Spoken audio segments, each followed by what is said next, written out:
I always had the idea of making this trilogy. Like when we started with Converging Sins, I knew like the next step would be this. And then when we did Inextricable Wandering, I knew there needs to be a third part to round this up. So to me, it was like, I need to finish the story. Like giving the Cody Rhodes terms in WWE. I need to finish the story.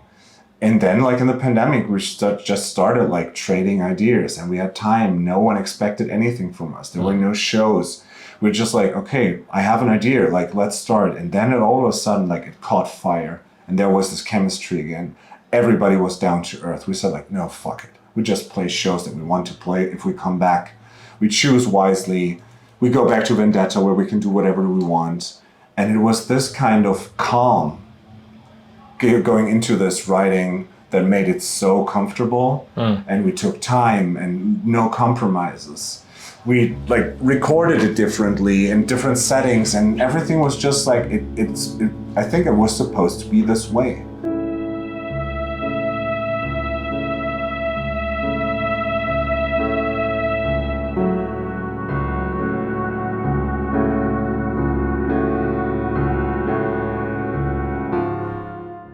Greetings, friends! Welcome to episode 189 of Into the Necrosphere. This week, I am kicking off a very special series of podcasts recorded in person at the Reaper Fest in Derby on July the 28th and the 29th. And my first guest in this series is my good friend Ralph Schmidt of Ultha. He is, of course, also a regular co-host of Everything Went Black, which makes him a member of that elite unit known as the Horsemen of the podcasting apocalypse. Ralph and I spoke about the events that led up to the recording of Ultha's last record, All That Has Never Been True. We spoke about some of the controversy that I believe has very unfairly dogged the band in recent years. We also spoke about cancel culture, about a host of other topics, and then for death metal fans, at the very end of the episode, there's a little surprise sprinkled in there for you, so make sure you listen to it until the very end.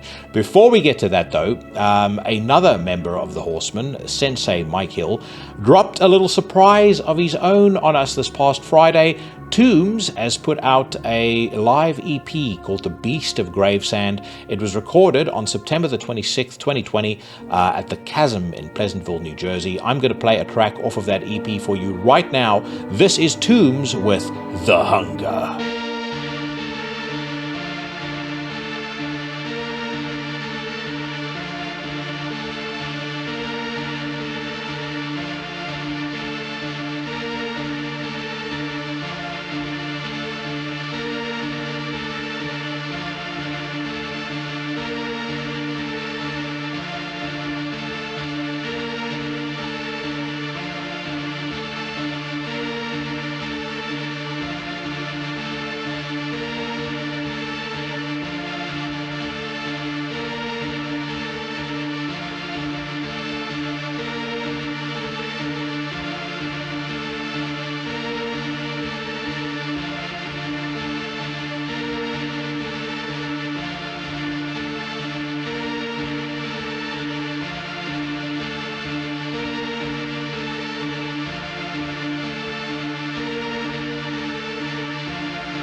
You just heard The Hunger by Tombs off their Beast of Gravesand live EP, available right now on Bandcamp. A link in the description to the podcast. If you head over there and buy yourself some music, then let Mike and the gang know that it was old Jackson at Into the Necrosphere that sent you.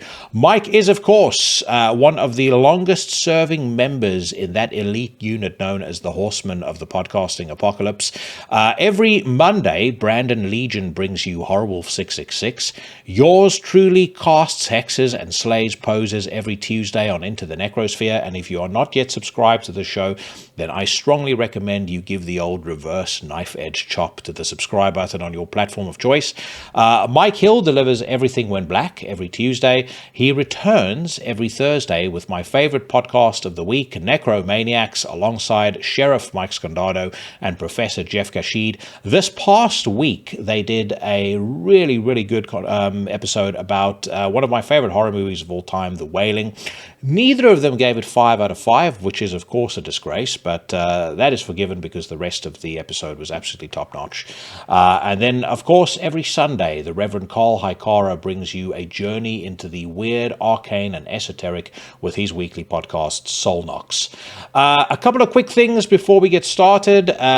First of all, I have had some reports this week that the quality of service and also the quality of the merchandise that the Legion have been getting from Teespring isn't up to snuff. So I want you guys to drop me a note on the socials. If you're not already doing so, follow me on Instagram, X, and Facebook. But let me know whether or not you've had any issues with print coming off, with products taking too long to ship out to you, etc. And if enough of you guys have had a shitty experience, then the reality of it is Teespring is going to have to be kicked to the curb, because it will be a cold day in hell before I let any members of the Legion get ripped off by a bunch of unscrupulous scumbags. And if we do need to make a change, I'll make a change to the supplier, and I'll also figure out a way to make it up to you guys. Also, in this conversation with Ralph, bear in mind that we are recording it inside a venue where there's bands playing downstairs. It is a little bit noisy. I actually think it's less noisy than some of the outside conversations I have recorded so far, but it's not studio quality. So just in case anybody was expecting that, you do have to have at least some degree of patience. At the very least, there's no children screaming in the background, nor any bird song. Finally, a reminder that at the end of my conversation with Ralph, you ought to not go anywhere, because I'm going to be talking about the new Panzerchrist record, Last of a Kind, and then there are new singles out by Marduk, Cryptopsy, Prong, and others. I will round them all up for judgment, and they will be held up to my merciless scrutiny on my weekly Newsrant, so stick around for that. But right now, join me as we magically whisk ourselves away to the Hairy Dog in Derby. This was recorded on the 28th of July, and the guest, of course, my good friend, Ralph Schmidt of Ultha. Say cheers. Cheers, man. Great to see you finally. Yes. I was saying to her earlier, is one of the craziest things about today is there's so many people that I'm meeting, and like with you, I've been talking to you on and off, like probably, especially since like the Horsemen thing picked up. Yeah. We've been talking probably once every 2-3 days for at least the last year. Yeah. And I mean, this is the first time literally we're meeting in person. Yeah. I don't know about you, it just feels surreal to me. Yeah, it is. It is. Like when we flew over yesterday, I was like, okay, so Jackie's going to be there. Lucia is here. Yeah. Like the Horsemen super fan. And so many people that I've been in touch with. But yeah, like you mostly, like with the community that we got now, with the others in the States. Yeah, it's crazy. And ever since we did that episode that we got so much positive feedback on, like it was last year, right? It was literally about, I think I posted that about a week or two before I went to Munich. Yeah, okay. Because I remember listening to the Everything Went Black episode where you were talking about the episode as I was waiting in the queue right before I nearly got arrested in your fair land, mate. Why? So I haven't bothered in the last 20 years that I've lived in the UK to get a UK passport, because it like, in order to get it, you have to you have to retain your South African citizenship, which is a whole big bureaucratic process. And then you obviously have to pay for the process of naturalization. I'm on indefinite leave to remain, so I can never be booted out. Okay. But it's like the total cost is about $3,000 now, because I'm actually going through the process as we speak in order to avoid this happening again. Okay. But anyway, so if I want to travel in Europe, I have to get a Schengen visa. The Schengen visa laws, as was explained to me, was you get a Schengen visa and effectively you can for however many times your Schengen entries are allowed for, you can go into any country in the Schengen zone. So I couldn't get an appointment with the German embassy. So I contacted the Dutch embassy, or I contacted the visa company that I was getting it through, and they said, well, just get it through a different embassy, and then just change your travel plans. So did that, got it through the Dutch embassy. Get there, and the guy says, what are you here to do? And I said, I'm here to see the. Oh, hold on. You guys started yet? Yeah. Okay, I'll stop any sound from next door. I'll just leave you to it for like an hour or something. If that's Oh, okay, cool. Yeah, that's fine. Thank you. Yeah, so anyway, so he says, what are you here to do? So I said, I'm here to see the Munich Hi-Fi show. And I'm like, there's the signs. I'm here from Thursday and I'm leaving Sunday. And he's like, where did you get your visa from? So I said, I got it from the Dutch embassy. And I planned to go to the Netherlands, and I changed my mind because I only got a single return visa. So back and forth we go. Eventually he says, what's name, come with. Like frog marches me into a room like this, takes my phone, takes my bags, everything like that. And I'm like sitting there thinking, I'm starting to like in my mind go through the machinations of, what the fuck am I going to tell my boss? How do I get around this? Fortunately, I still had like all of the stuff from the hotel that I booked for the Netherlands, in order to book go get the visa. And I said to him, like, dude, my understanding is, and tell me if I'm wrong, but here's the letter of the law on the website. Yeah. It's valid for any Schengen country. He's like, oh, you just can't do it again through it. If you want to come to Germany, you have to do it through a German. What's that? Like, well, it also doesn't help that it's fucking January that I try and get this visa, and that by like the first appointment you guys had was for like July, and the show is in May. So anyway, that's a very long way of saying it's not the most hospitable first visit to Germany, mate. Well, welcome to Germany. That's exactly how things are. And I mean, we had like this process of getting here to the festival was also like, we're like illegally here right now because we don't have work permits because... but you're not doing this for the love of metal though, aren't you? No, of course, but like officially there's been like 2 or 3 ways that we found on the internet how to enter the UK now to actually play shows, because when we toured with Tombs these years back, they had to go on a ferry without any equipment. So we drove with the van, dropped Tombs off, like, I don't know, 50 minutes in front of the ferry, and they had to walk there. So they just went on as tourists, and we had the van with the gear, and then we picked them up. Now we also have like these issues that we need papers, and there was a German punk band that got declined at the border because they had the right papers, the ones that Gary, the promoter, actually said we should have.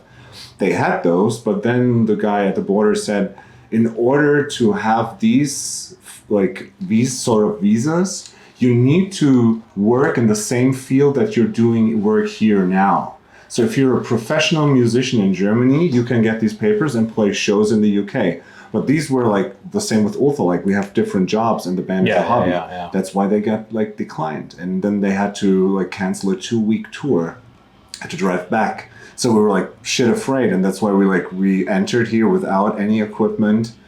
And everything here is like that stuff that Gary got us to play. But it's it's bureaucracy, man. And Germans are really strict about this. Yeah, I was always under the impression they would be a little bit more cool about it, but mate, it was. No.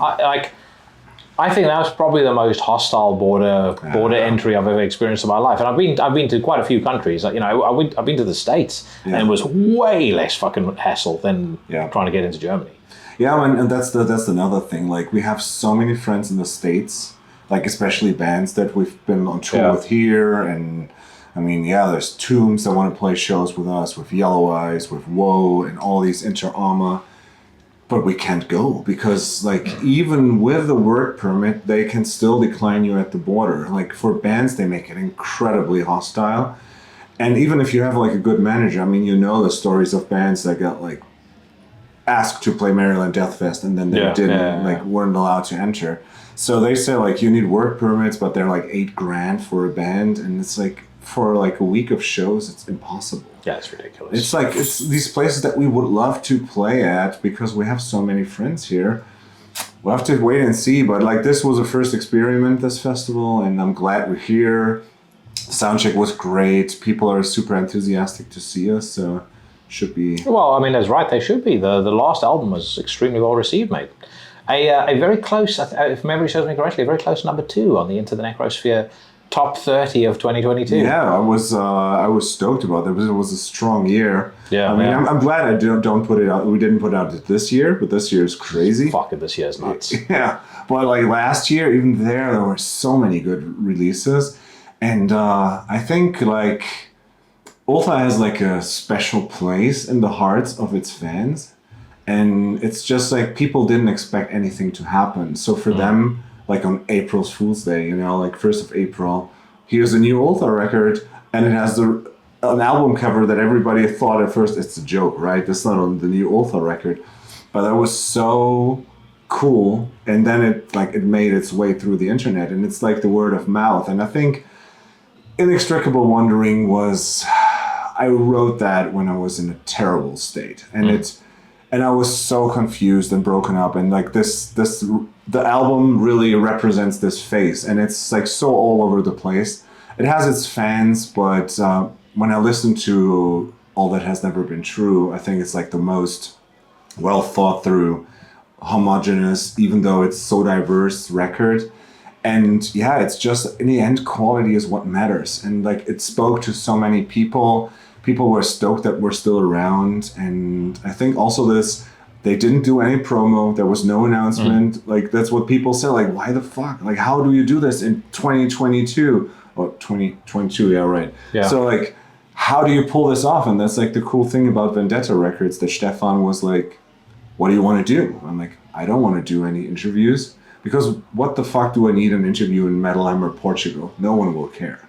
We did this all for the Century Media release, and it led to nothing. So we're like, no one expects anything, and I think it's just a bold move to say, no preview, here's the album. And Ultha's music is not music that you listen, like, there are specific songs that will strike you more than others, and especially like Bathed in Lightning, Bathed in Heat seems to be like the song on the record that resonated most with people. But Ultha's music is like meant as something you listen to, you know, like in its totality. Yeah, you experience the album. It's not just, you've not got one song on and then you know you move on to the next. And that's what obviously happened. We dropped it on a Friday. It was a Bandcamp Friday, and so people downloaded and they had actually time to sit down and listen. So here's a completely new record. And then people also take care and read our lyrics, because that's like, to me, music is 4-dimensional. So the feeling, the intention, the presentation live, the artwork, the lyrics, everything is like intertwined. And yeah, and then it must have struck a chord, and then it went crazy through the internet because it was like word of mouth. And Stefan of Vendetta said like, it's like no record did this. You know, like Afsky is like probably the biggest selling band he had. They're not with Vendetta anymore, but they're always had like previews and like track premieres. But like making this in this year where everything is like promo, teaser, snippet, whatever, just like bam, here's a 50-minute record, take it. I'm glad, yeah, and I love it that it's so well received. And now like we play this festival because Gary, like he knew Ultha, but he said like this record really made its day, and he flew out to Unholy Passion Fest, our festival, last year, and he saw us the first time, and he said like, my mind was blown. I've never seen anything like this. So I want you to headline my festival. I'm like, what the fuck? Like we only played one UK show, and that was ill-fated, and it's like, no, like I'm putting money down. I want to have you as a headliner. So that's fantastic. Yeah, I remember exchanging messages with him when he went, and it was pretty much the gist of what you just said. Now he genuinely was completely blown away. There wasn't promoter talk or somebody that is trying to kind of sell you on the idea of coming. Yeah, he generally doesn't seem to get any bands on any of his shows that he doesn't like himself. Kind of like the way that this podcast works. So yeah. But the one thing when I go back and I listen to that episode that you and I did, it caught me by surprise, which is why I never dwelled on it for very long over the course of our conversation. But when you told me that that Ultha very nearly stopped existing before the release of this record, when I reflect on that, I listen to the music on this last record, I think about how emotional everything is on here. I mean, it's not just music like. It's not your kind of bog standard metalcore band where someone can. I know they feel like they put their heart and soul into it, but it's never evident. It feels very manufactured. This is genuinely there's an authenticity to what you do, yeah. And so when I think about the fact that the band very nearly came to an end, I mean that couldn't have been something that it wasn't just a throwaway thought to do that.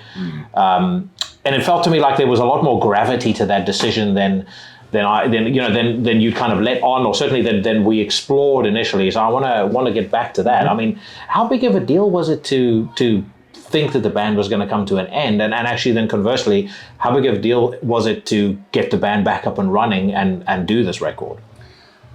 It's a testament to the bond that we have in this band. And it's cliche, like some bands say like, yeah, we're brothers and we do everything together. But it's, to me as a person, it's hard to make friends. It's not because like I'm a terrible person or anything, but it's just like I have problems trusting people. And I've been disappointed so much in my life that it's hard to make actual bonds. And when Ultha started in 2014, and it's crazy that next year we have our 10th anniversary. It's really weird. I had Planks still running, and Planks was a band that I did a lot with. But these people, like Frank and Benny, the ones I started Planks with, we actually never hung out. Like we've been to the same venues, we set up shows together, we've been on tour together, but it was never any time that we actually hung out. With Ultha from the get-go, it was like we all knew each other from our previous bands.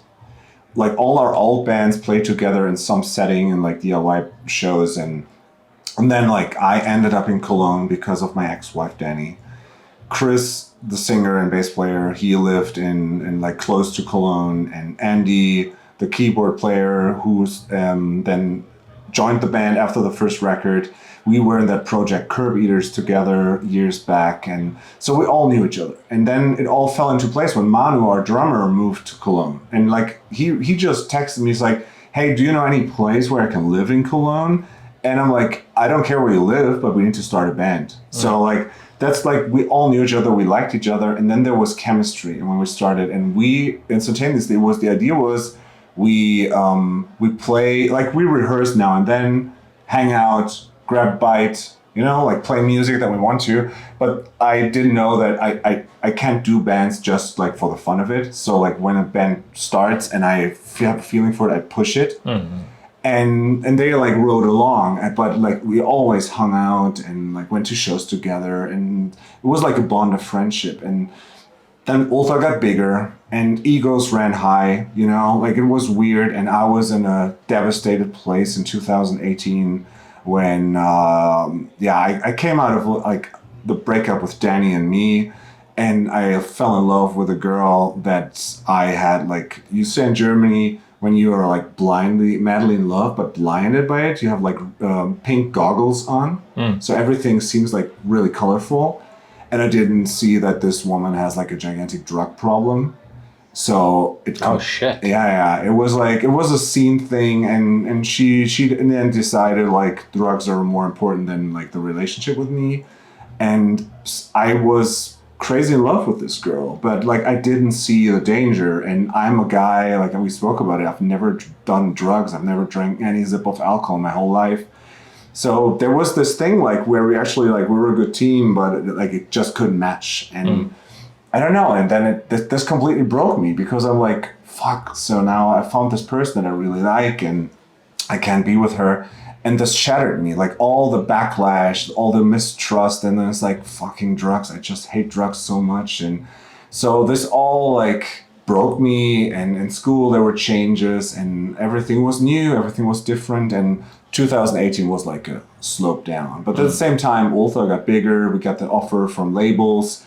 And we ended up with Century Media because they were the only ones that were really like down to earth with their expectations.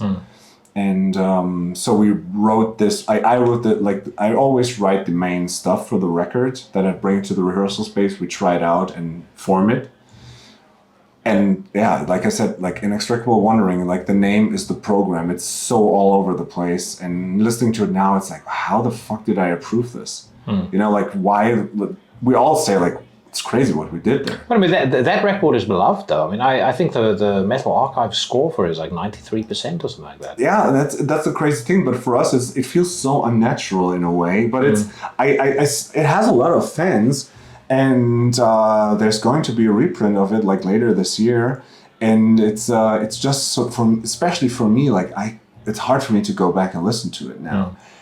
But that was the time when everything started getting bigger, and then like in 2019, I was completely shattered. Like like the backlash of the year before, work was terrible, everything was terrible, and I'm like at some point I was just like I don't know what to do anymore. Like I can't keep this band together because everything, like everybody in the band had like different ideas of where this band is going to, and like we always played kind of the same settings. We had problems with bookers that we had, and it was just so disappointing that we thought we're a really nice band. Like we're punctual, we're generally trying to be nice to everybody. Professionals. Yeah, professionals. Yeah. But then like we got like spit in our face. You know, like this year alone, we got 3 shows canceled because the Inquisition thing of 2017.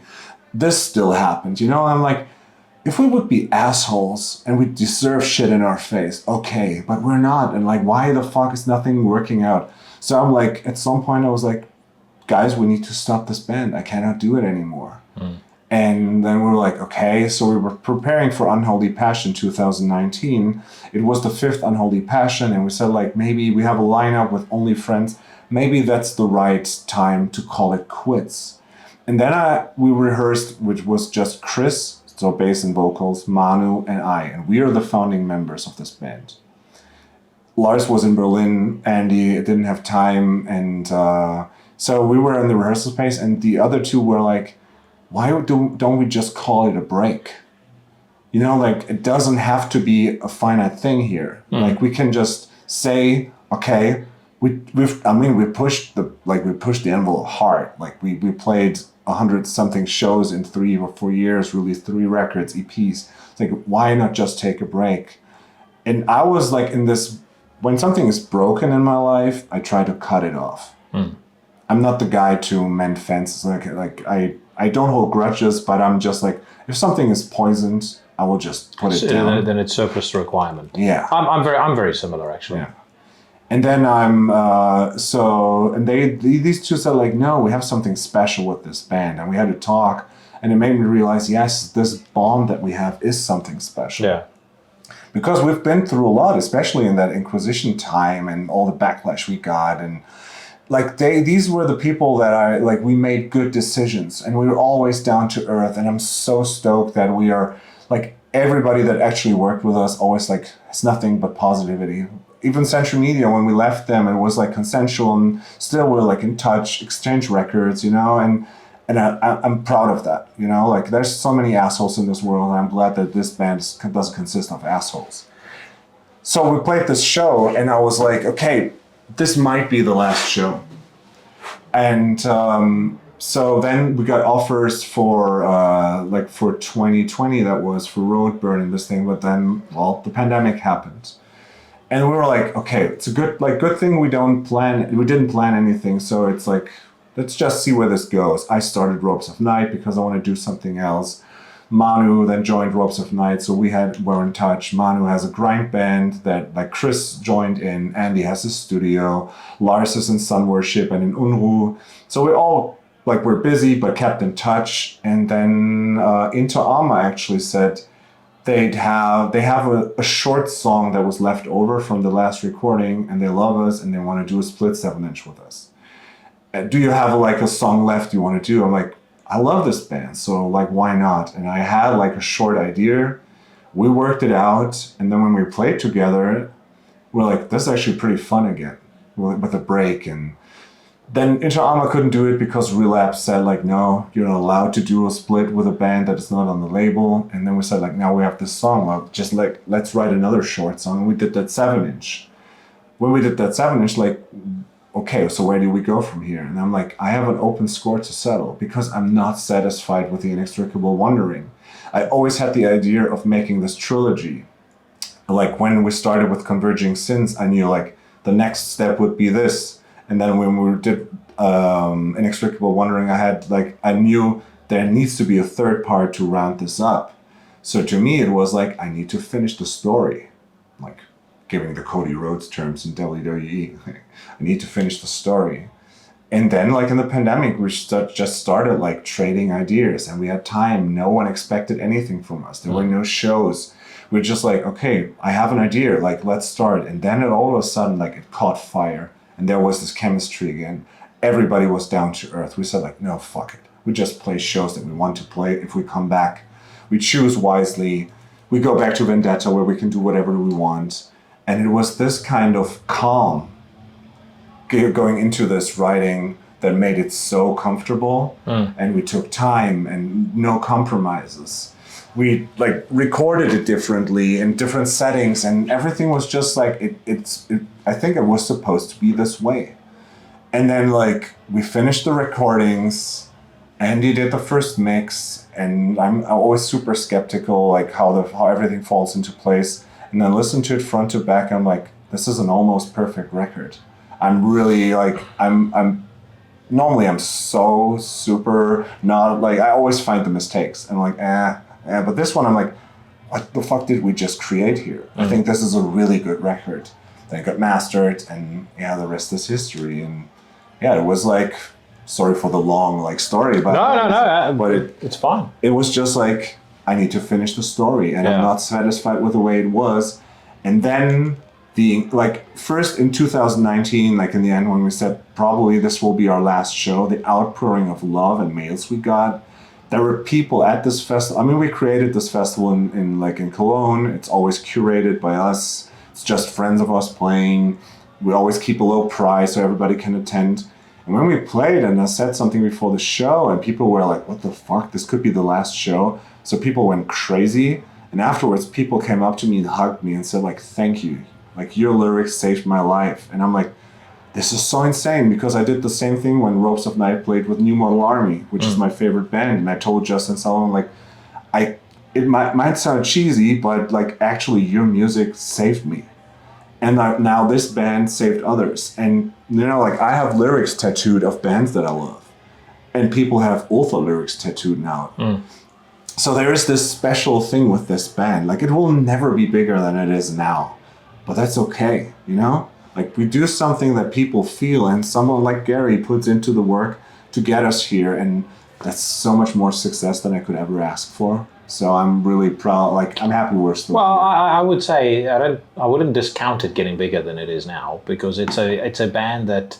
I mean, I think you make music for a certain palette. I definitely don't think you guys make music that the average Cradle of Filth fan is going to listen to and go, that's incredible, vampires.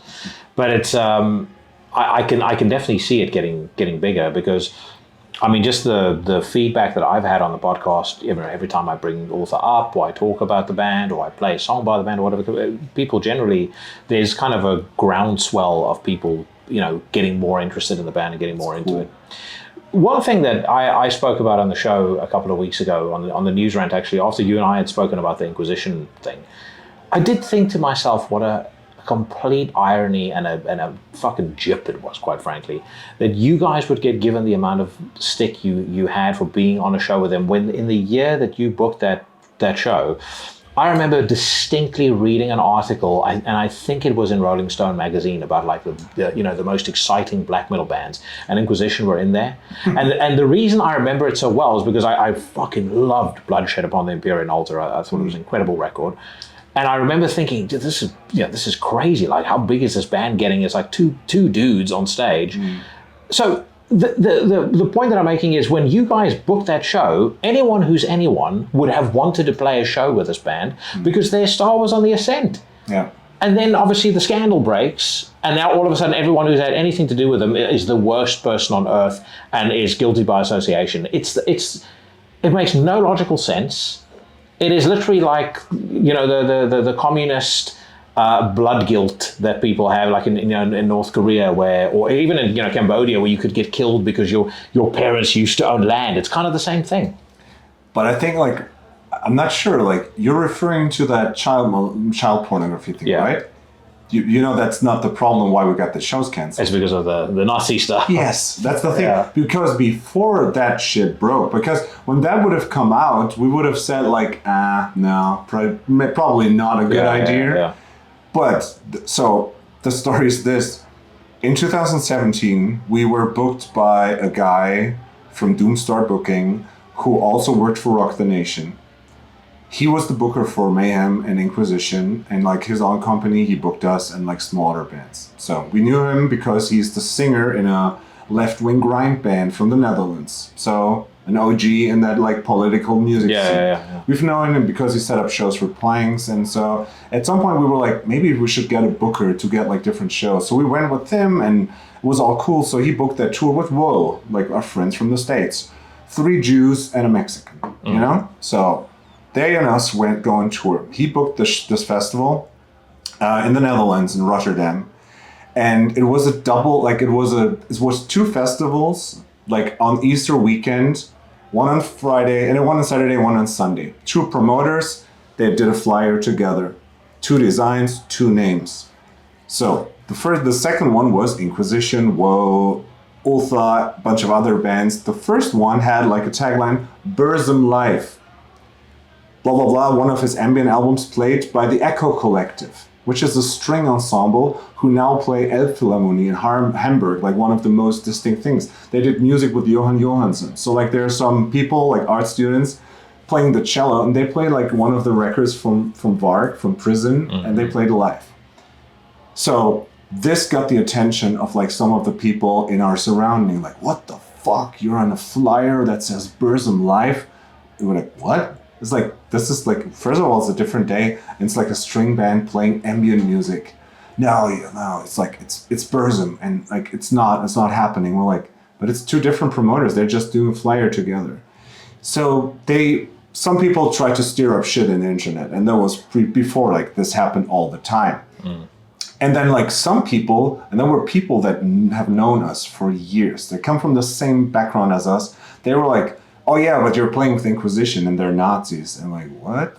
It's like, what the fuck? And then they pull out photos from like when that guy was 16 or 17 and from the like a German flag. And then he had like this harsh noise project where he did like 8/8 and had like what all the harsh noise people do, you know, and shit. But in comparison to so many other black metal bands, he, in interviews, 2 or 3 times say like, I have nothing to do with right-wing ideology. I was a stupid kid back then. My wife is Turkish, blah, blah, blah, blah. But again, like, as always, it's not enough. Like, well, I was about to say, they get to a certain point of popularity, and then it becomes not enough. Yeah. Which, again, it's that selective outrage that is so insane. You know, like Johnny Rotten and the Sex Pistols could run around with swastikas. And Max and Igor could do that in the early days of Sepultura. That's fine and forgiven. But Inquisition, we're gonna carry on about something he did when he was 16 because and again, anyone who's ever played with him, guilty by association. Yeah, and that's what happened. And like back then, bands getting shit like stirred up. There was the thing in Canada with the Graveland show with the gas grenades and shit. By the way, we were invited to that festival. Well, thank God. I was about to say, thank God you never played with Mugwall with Graveland or anything. Yeah, it's like so this happened, but it was the first time that one band, and that's the kind of like where we broke something like a system that hasn't been done before. So there was no left-wing black metal, this red anarchist black metal thing that people try to term. That was a thing, but no one really paid attention to this. You have like bands now like Dawn Raid that are fairly popular and do their thing and are good at this, and like, but I always like from the get-go I was like, Ultha is not a political vehicle. We're like 4 political people that are clearly left-wing, and we play black metal. but we're not a left-wing black metal band. Yeah. And so like our music doesn't have this agenda, but we will clearly position ourselves and won't play shows that we feel uncomfortable with.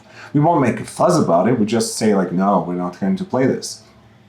But so this thing happened, and then there's like, oh, there's this band that has like is guilty by association, and you're playing with them, and like the thing that people told us was, we are cleaning them, so it's okay to wear Inquisition merch in alternative youth centers and left-wing places because they have played with Ultha. I'm like, but they're not a right-wing band, and we're not cleaning anyone. You know, like, what the fuck is the problem? Well, that's the thing. They have never once had a single song that is even remotely political. Yeah. Everything, I mean, it's pretty straightforward. Yeah. Everything is about the devil. Yeah. So and the thing is, like, when I communicated with a bunch of people that I've known that actually like had the guts to like drop us a mail and talk about it, and I'm like, you know what? First of all, this guy in the black metal scene as it is, he like actually took the time in interviews to say, I'm not related to Nazi shit at all. I hate this fucking shit. I was a dumb teenager. How many of the other big bands have done this? No one, like barely no one. Second, our booker is the same booker that books him, and he's a left-wing grind person that has been around the block several times. And he said, like, I vouch for these guys. I wouldn't work for them if they're remotely right-wing open. He said, like, they actually got, like, they had him pull them out of a tour because another band in the van did like sketchy Nazi shit, and they're like, I don't want to play with them. So that was the second thing, and I trust the people more that I know, and like our booker, he knew them, we know him. yeah, you trust them more than some fucking kid on the internet who's got nothing to do with it, you know, nothing better to do with their time. Yeah. It's crazy how that internet hysteria can completely poison a band, though. Yes. Because Inquisition, as a you know, the brand Inquisition's poisoned now. There is no way, like Gary could never get them on a show. Yeah. Never. And at least they've come really close to. Yeah. You know, will they? Won't they? Kind of get to? I mean, it's gotten to a point where, I mean, it's like a roll of the. I mean, because I speak to Carl quite a lot. It's a roll of the dice whether they're going to be able to play a show, even when it's booked. He's like, you know, we kind of hope it's going to happen. They've now tried to start doing it with Panzerfaust, and I mean, you know, Brock is a pretty intense cat, but he's not. He's pretty centrist, if anything, and he's a very level-headed guy. Yeah. And see, that's the thing, like these stories pop up all of a sudden, and I mean, you've talked about it on your show, and we had like these conversations all the time. It's like mostly like internet warriors that have nothing better to do. And it's not like the actual people that go out and fight Nazis on the streets, because back then, like people like, and I mean, that was our biggest mistake. We wrote a statement about this back then. Not like crouching down. It's just like, this is the reason why we're going to play this show. Back then we thought it was a smart idea, but we underestimated the internet, because like the comment section, like people said like, look, these are your fans. Like, no, they're not. There's like left-wing trolls and right-wing trolls, and they're having like a blast of a time, and we're the guys like getting fucked by it. And like one person like brought it on point. He said like, if the left wing fucks the left wing, the right wing will laugh its ass off. And that's kind of what happened.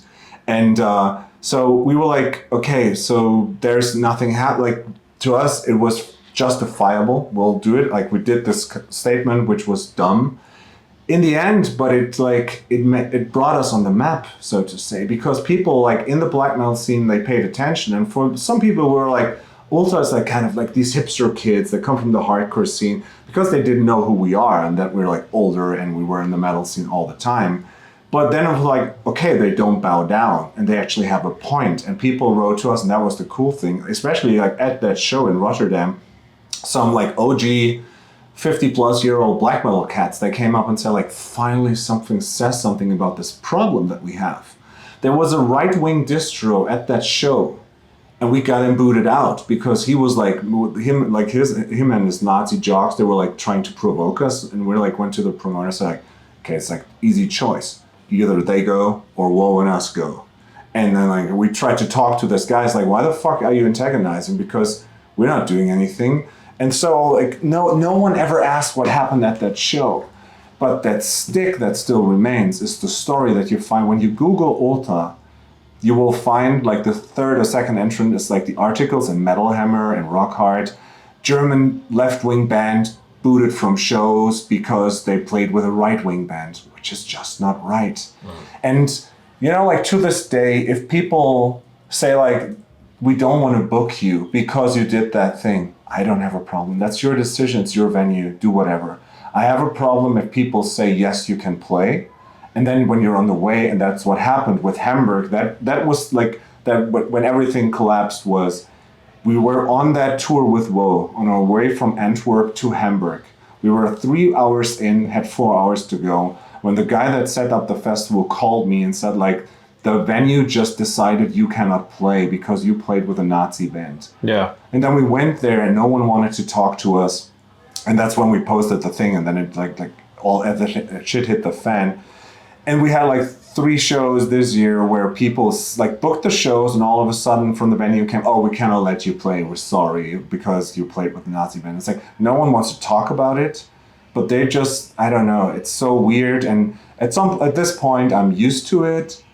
And I think it's like, it's lazy and dumb. And that's the thing, like the true, let's call it the true black metal scene. So the apolitical black metal scene in Germany, they acknowledge Ultha. And they say like, yes, you are the most left-wing band that we take serious, you know? And that's like, I don't know if it's a compliment or not, but like, cool, I'll take it.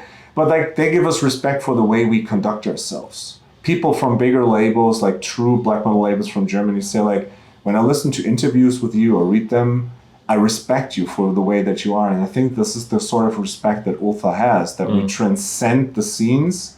We're accepted like by people that probably wouldn't accept Sun Worship or Unruh or like these more political bands. It's a weird thing, you know? Like in this microcosm of Ultha in these 10 years, it's such a weird story. Maybe at some point I should just write it down. It's like, could be like a great memoir. But yeah, Ultha is just a weird band. It is a... I mean, my personal view on black metal is I do think it should, ideally, I think there's a degree of freedom in black metal that you don't have in other genres, but I do think it's better for it to be apolitical, which I've said in the past. It shouldn't be, it's never been a political music. It shouldn't be political. I can understand if you do that in punk or in hardcore and stuff like that.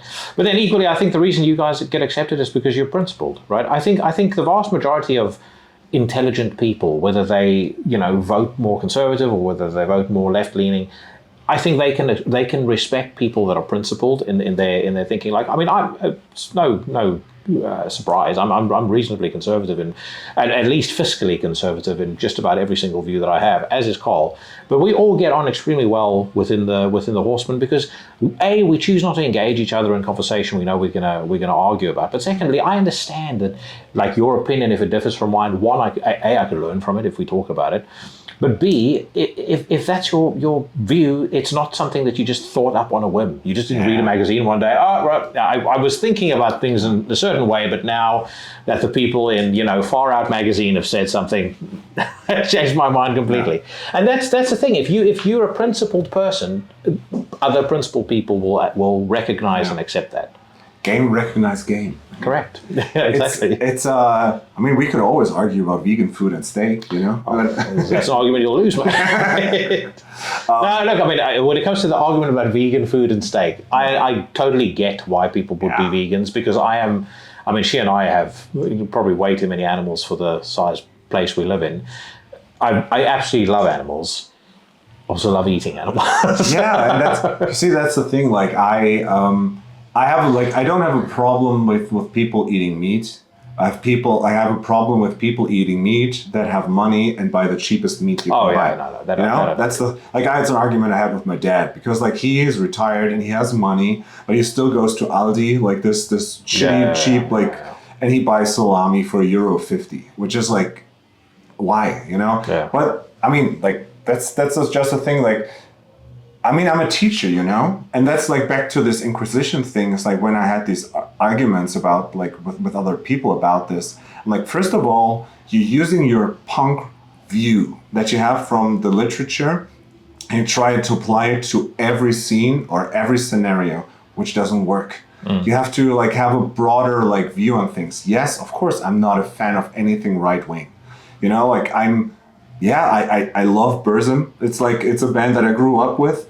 Would I buy records of him? No, I wouldn't. Would I wear merch? No, I wouldn't. But like, I can't deny like the gravity of it. Also, like, I'm not afraid if someone at an Ultha show wears a Burzum shirt. I'm like, oh no, Nazi. He's like, guys, stop the show. Yeah, run for your lives. But dude, like, we had shows where someone had like I don't know, like a Stutthof shirt or like an Absurd shirt. We're running around with white laces on his boots. I'm like, okay, it's either him or us, because like, I don't want to play for him, you know. Like, if he listens to our music at home, good for him. But we had shows where people all of a sudden started like, you know, like waving the Hitler shit like in the crowd because they thought it was really clever or funny. I'm like, I don't know. I saw that at a Marduk show once, these two fat fucks who were standing like towards the back of the venue. Yeah. And they were doing the Blonde Beast and they were standing there like, what's name, Sieg Heilig, and a couple of people threw their drinks at them and then they fucked off. Yeah, and it's like, you know, like I have, like, as you say, we have our principles, and I have probably, like, we all have, because we all work with people in some capacity, especially like Manu and I working with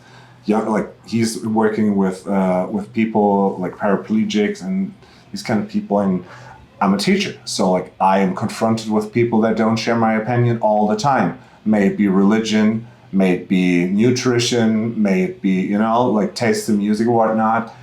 And I have to deal with these people, and I can't go to a classroom and say like, "You're Muslim? Fuck you. You're this? Fuck you." Like, I'm talking to them, trying to understand them.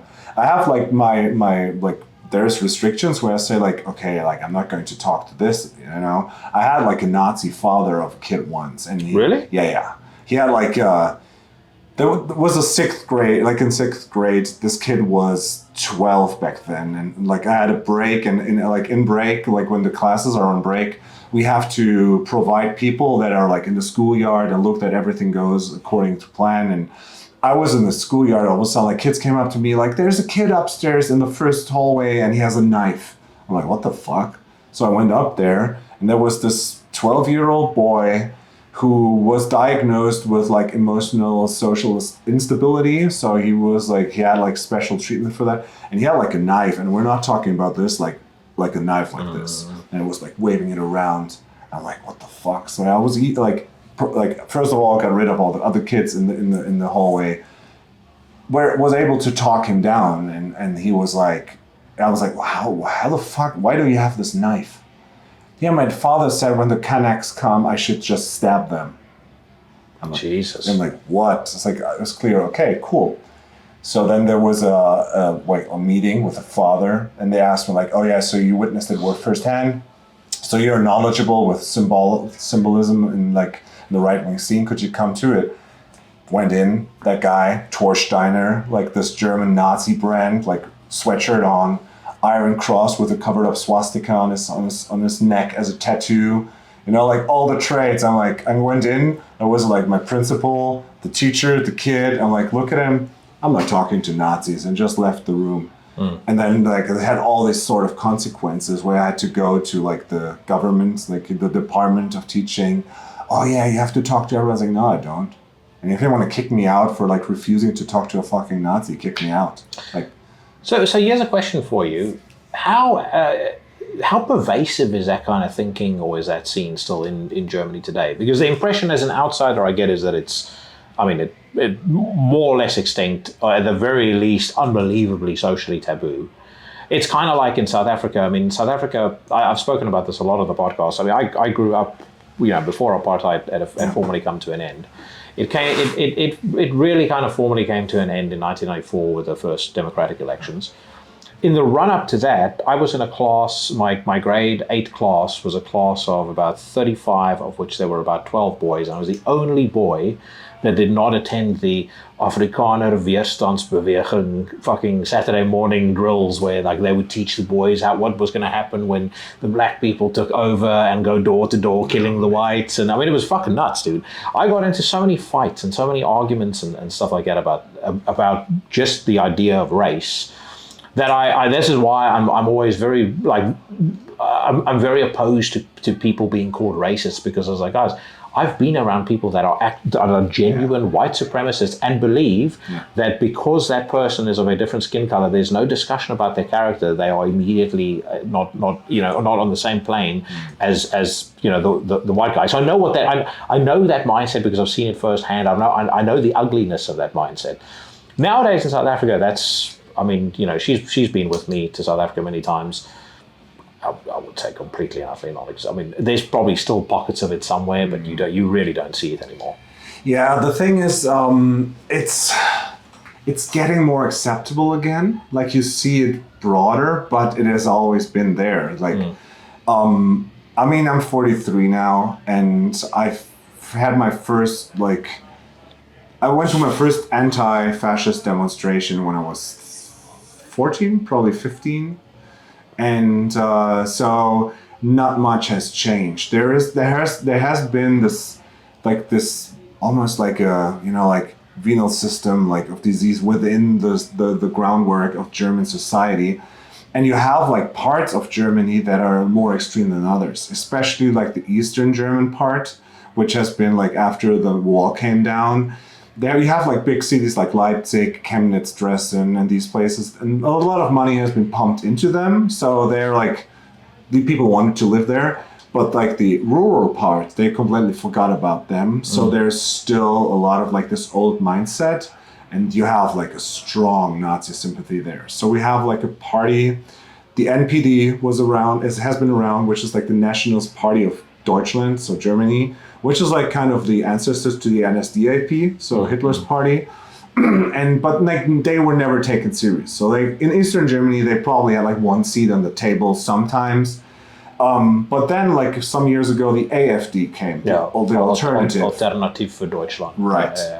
And they are kind of these people that are well, it must be okay to say this, I'm not against migrants, but it should be kind of this mentality, and that's what a lot of people always had, and now they have a voice, and they get increasingly more popular. They have the first seat at a bigger table now in Eastern Germany, and they're populist. They are people that come from the Nazi party, and they always feel no, we're not full on Nazis, but our country comes first, they're in that vein that Trump always rattled, and so they getting immensely popular, and they had the pandemic for them. Sometimes the pandemic brought out a lot of this tension with people it's not a real disease, it's just made up, and this kind of shit where the divide in society got even bigger. There's no middle field anymore. It's always this or that. Same in black metal, people are this, and the AfD really took out this part. It's okay, let's feed on them. So there is still a lot of open discredit to people, maybe because of race or gender. Cologne is a really open-minded city. We had the biggest Christopher Street Day, but still at Christopher Street Day, a lot of these, I don't even want to call them Nazis, but they're just these dumb idiots that have these wrong opinions, and they beat up people. We have in Dortmund, which is close to Cologne, a really open-minded city. They have one part of town which is called the Nazi town, where Seriously? Yeah, it's pretty much only Germans. They have really the flags outside. There's no migration there. People don't go there, and there's a Nazi gang runs the part of the town. So you have these bubbles, and you have a lot of sympathizers, and it's getting more. But the thing is, I had a discussion with Marius, or a talk of Amor Fati Records, one of the biggest, most respectable German black metal labels, and he came up to me because he heard my interview on a German black metal podcast, and he says yeah, Ralph, I always liked Ultha, but for me it was oh yeah, so you're some random left-wing band. But then I heard the podcast, and again where we began, I respect your stance. I don't necessarily share all your opinions, but I respect you and the band. So we had to talk about this, and I'm so people in the black metal scene, and you have contacts, people that are right-wing open. He says yeah, of course there's right-wing black metal in Germany, but it's it's probably 2,000 people all in all, and that's kind of thing that's it's getting. I don't want to say it's getting blown out of proportion. Right-wing music is a problem in general, because it's used as a vehicle to try to get other people heard, or like left-wing music tries to fight for people. That's always my opinion. I don't necessarily like all the methods they use, but like in general, the idea is the idea that I also have. But I'm not going out and punch a Nazi in the mouth. Like I did this when I was younger. Yeah. Like now I know like you can't talk to a lot of people, but I also was at venues where like right-wing people that like tried to get out of the scene, tried to find help, and then they were crucified at first. And like that's the thing that I wanted to say early on. In this discussions about Inquisition, I have the stance, if someone makes a mistake, I need to give him the chance to redeem himself. Yeah. And if he does it the second time, I still need to, I don't want to rule out people. And that's like what we did, like with Inquisition. Yes, he took stupid photos and talked shit when he was younger, but I have to believe as a teacher that people can learn from their mistakes. Am I always right? No. But most cases tell me that I'm right. And that's what I see with this too. Well, it comes back to principle. So you can't, for example, the very same people who would believe that you could never ever give Dagon or Phil Anselmo another chance, they're the same people who would go, abolish prisons, the death penalty is terrible. It's like, well, guys, you can't have it both ways. Yeah. Either you believe in somebody's capacity for redemption, or you don't. And Phil Anselmo, same deal. He did an incredibly stupid thing in 2016. He apologized for it multiple times. He has never done anything since. So I don't understand why that's still a topic of conversation, yet Pantera still get banned. And, the other day he had told somebody with a Nazi flag in Bulgaria to get out, basically you're running the show, fuck off. And you see all these people posting on the Metal Injection Instagram, there's still a lot of ground for you to make up. Like, to whom, you fucking cunt? Yeah. It's like, does he owe you anything? Yeah. Absolutely not. That's just such an incredibly difficult topic, and that's what we in Ultha always say, like, we have a gut feelings where our boundaries are. So like there's shows that we would totally play where we say like this is a setting and it's like we would do this show without any hesitation, but we know we wouldn't do that. And there's bands that would see it differently. And there's certainly people that would like they could like people still call us, like we were booked on a festival with Mugwa. They were on another day, and then people say, "Oh, you're on the festival." It's like, yeah, man, like, like this. We know how to differentiate, but it's our stance. And I know, like, pretty much, I don't assume that people watching this episode or listening to this episode will necessarily like attack me for it. They will. I'm gonna ask them to straight after the okay, episode cool. stuff. Yeah, cool. Yeah. Fuck this German up. If you see Ultha, fuck him up. Yeah, give him hell. Yeah. But like I know that they're like if like certain people within like the music scene or like landscape and interest that will listen to this podcast, they will find pieces that I just said and they will say like, oh yeah, okay, so you're obviously like Nazi open. And it's like, no, I'm not, but like you cannot make it right. There's no way you can redeem yourself, and that's why bands get canceled and like we get canceled, and people say like you're like, why? You're like the most open left-wing band that are so popular and like respected, and still you get shows canceled. I'm like, yeah, I know. It's like, it's annoying. Well, what it's a result of is the fact that we live in an attention-based economy. So, and the attention comes either by way of financial gain when you do something fucking idiotic, and next thing you know, you blow up on TikTok or you blow up on Instagram. This Shelby Lynn moron with Till Lindemann, even though there's video evidence and people coming, eyewitness reports saying you're full of shit. I saw the legal fund the other day that had been raised, in her name is up to $800,000. It's fucking insane. Like guys, how is it so obvious? There's literally a video where this Joe guy that she references in all her insane videos is clearly pushing her away. It's like, get off me, you fucking pervert. And it's like, no, he's terrible. He did these horrible things. So you either get that, or it's literally just the psychological validation. Like back to the point we said before, these people have nothing going on in their lives, so they sit back and they go, yeah, we got that band cancelled. Yeah, Ultha, screwed. Who gives a shit about them? And then they move on to the next one. The thing is, like with a lot of stuff, you will never get like actual both sides. You have only like this person A said, person B said. And the thing with Rammstein is so incredibly difficult right now because, again, it's like it's a band that is popular. And if you like, did you see the Chris Rock special, Selective Outrage? Yeah. That's why I used the phrase. It's which like, is genius. Yeah, and like when he made this comparison with like Michael Jackson and R. Kelly, it's like, yes, you will fight harder for something to redeem it if you like it. Probably I might be the case for Ryan Adams. Because like he's been like in the Me Too movement got canceled. I believe he changed, but there will be people that said like, no, this fucking douchebag, like forever you will be burned, and I have no idea how to actually like solve this problem. But the thing is that I know that that the thing that they describe with Lindemann that's a reality for a lot of women. See, and yes, it might happen. I don't know. Like, you know, I don't have it. It clearly looks that way because of some stories that come out. But then again, like, how often did we have it that like stories were like pushed out and like. That's my argument. You can push out any old nonsense nowadays. Yeah. And people believe it without a second thought.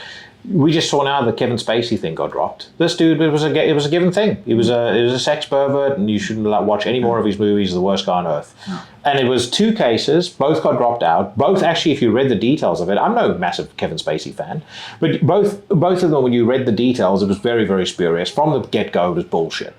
The same thing with Till. So from nowadays, what I have adopted is anytime something like this comes out, it doesn't matter whether I like or dislike the person. I'm like, okay, we'll take a wait and see approach here.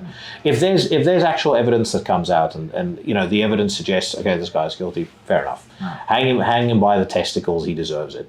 But whether it was Marilyn Manson or whether it was anybody else using the selective outrage thing, if you're going to feel this way about someone before anything's even been proven, then right now, go in, get rid of all your Black Sabbath records. Everything that you've ever owned by Metallica, that goes in the trash. Guns N' Roses, burned. Ministry, take a flamethrower to that. Motley Crue, don't even talk about that. It's bullshit. It's like I said, I will wait until Led Zeppelin, until something is confirmed, and then I go, okay. Yeah, to me, and that's like, it's really hard talking about this because it's a belly thing, you know, like a gut decision. And like, first of all, like, since probably I work with a lot of young people and I know what kind of shit they go through, I always, first of all, believe the victims. But I also believe you're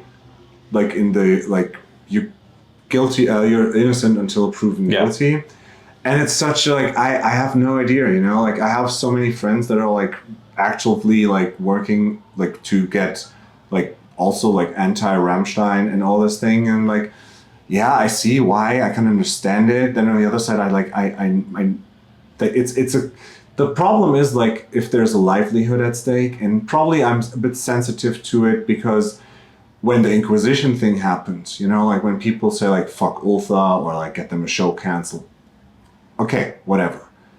But Stefan of Vendetta back then was involved with Bischof's Messe, which is a record store in Berlin. 3 people work there, make a living out of it. They got a mail, if you don't distance yourself or drop Ultha, we will make your record shop go bankrupt. That was the first step where I said like, this doesn't fly. You know, like attack me, okay, attack our band, whatever. But not like, don't threaten the livelihood of 3 people that have nothing to do with it. And then even worse, I came back from that tour and then I got a call from the Department of Teaching. I should come in for a talk. I'm like, what is it about? I will tell you when you're here. Yeah, so, Mr. Schmidt, so we had a few messages from one person and he brought evidence that you obviously collaborate with Nazis in your free time. I'm like, what?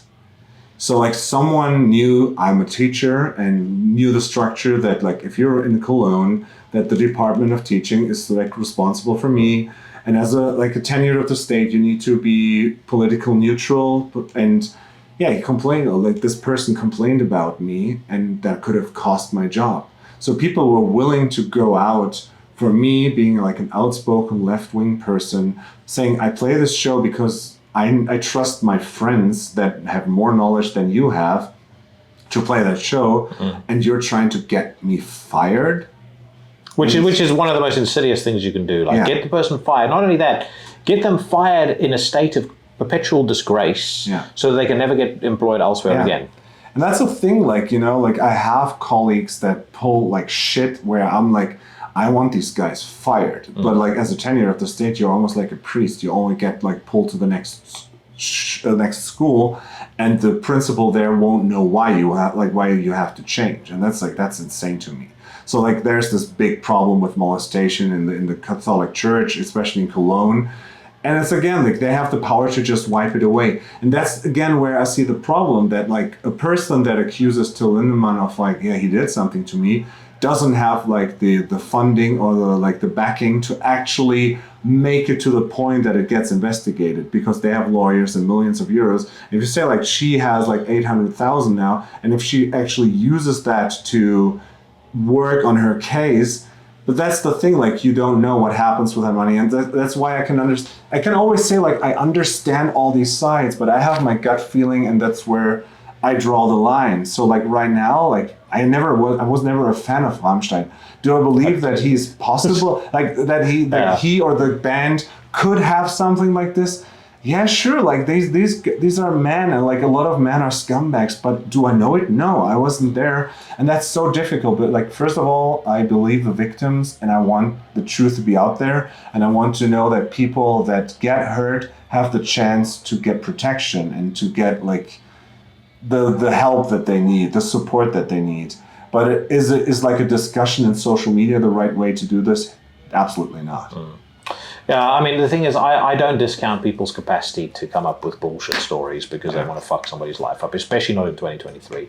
And I had Katie on a couple of weeks ago, and she knows people who've worked with Rammstein, and she says they are great people.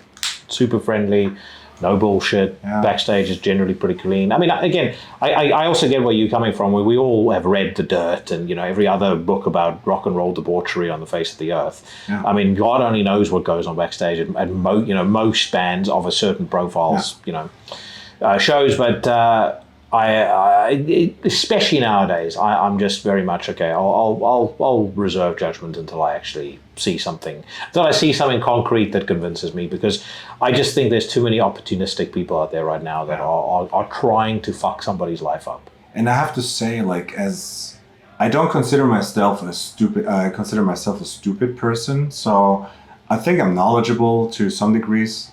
Unfortunately, more in wrestling and black metal than anything else. But this talk that we're just having, this could immensely backfire on me if the wrong people hear it. And I'm like, I wish I would be so much more knowledgeable to some topics, to like, this is my stance and this is the absolute truth. But then again, we would be at the point where you say like, but dude, like I have a completely different stance. So like, what I always tell others, like, why don't you write like political lyrics for like, I was in punk bands, and still my punk bands were like emo bands in a way, because that's the thing, stuff I think about and that concerns me the most. And I always tell like Danny, my best friend, it's like, in my head, there's this small bubble that I try to control and keep sane, you know, like this is like my surrounding. The global problems are so, like, when I think about stuff, I get sad, or like it makes me crazy to see like animal cruelty, you know, like this is one of the things where I could go berserk about this. Or like I'm human rights, you know, like I always do this in philosophy lessons. It's like an incredible important topic to me in the 10th grade. It's like to talk about human rights all over the world, where we talk about apartheid and like, you know, like all this stuff. And it's just like, it's important. But then again, I'm like, I know so little. So I rather keep my mouth shut. I have my opinion. I know when to step back and when to engage and be active. And like this whole Rammstein thing is that it's so overwhelming, because it's so many different like moving particles. And to me, it's just like, I believe the victims, and I hope that I hope these guys are not scumbags, but chances are they are. Do I know it? No. Will we ever know it? Probably not. But yeah, so I don't know, man. It's. I think, I mean, obviously with me, with my day job, I am very cautious about, you know, how I approach certain topics on the podcast as well. And it's not, I wouldn't say it's self-censorship as much as it's just self-awareness. Like, you know, rather than going off on a rant about something, just consider it. I might go off on a rant about a band's music when I do the Newsrant, but when it comes to actually like any a particularly sensitive topic, and I the one hope I still have, and this is going to be probably 100 or 190 odd something. People do at least they have a degree of respect for where you're coming from. If you're coming from a good place, if your motives are your intent is positive and pure, I think most people can see that, and certainly the audience I've never had an issue with. Like I said, we're coming on to episode 200 now, and I've never once had somebody say, or try to get me cancelled or moan at me about having a particular band on, because again, I think they know where I'm coming from in having certain bands on, or talking about certain things, talking about certain music. So I don't know, man. It's just like there has been so much negativity in my life, and if you read the lyrics of Ultha and Planks, you know that I'm not mostly in a bad state, but like I write music when I'm in a bad state, and I'm a melancholic person, and I have like so many self-doubts and saw so much shit, and like this is the stuff that I care about, like this is the world that I live in, and I would love to have more energy to like do stuff right for others, and I do the small thing that I can in school with the kids, where I'm like the trusted person to some. I try to be like a guy that writes honest music that people gravitate to, and when they talk to me about this and say like, oh yeah, there's something in this music that helps me, and even if it's like 10 people, then it's worthwhile. Because first of all, I write it to help myself. And if it then speaks to others, that's great. Do I know everything out there? No. Like there's a lot of stuff that I said in interviews where people can give me shit for this.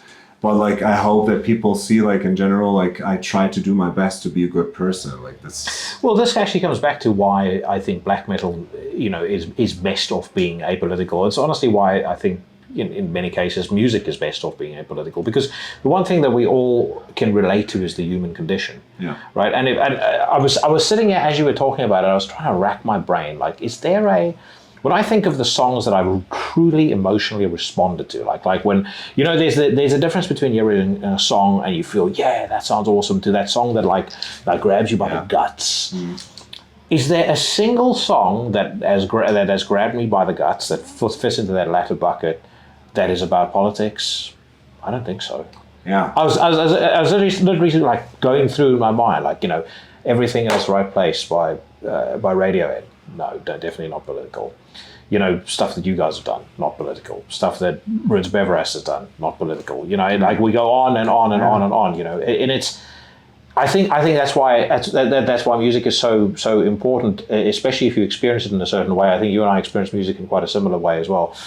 It's that shared connection that you feel like. I think it's like Rollins Band. It was so cool seeing Mike being such a fan of Rollins Band, because dude, that Rollins Band to me has been like therapy pretty much since I discovered Weight. I bought Weight when I was 14 years old, and I can't tell you how many times I've been down in the dumps, and then I'll put on Weight, or I'll put on Lifetime, or I'll put on. I'm actually one of the few I know who's a big fan of Come and Burn as well.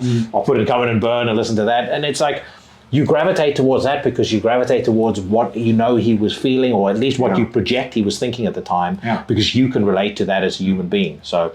And that's like, the band before Planks that I played in was a crust band, and then like crust, like I didn't write the lyrics, but like I just played in their band, so we were on tour a lot, and we played like with the crust bands and grind bands, and everything was about politics all the time. And I enjoyed this music for the drive it has, and I can see like if you're like politically motivated and you want to go out and like smash the system, that a band like Tragedy or like Marduk like is like the thing, like this.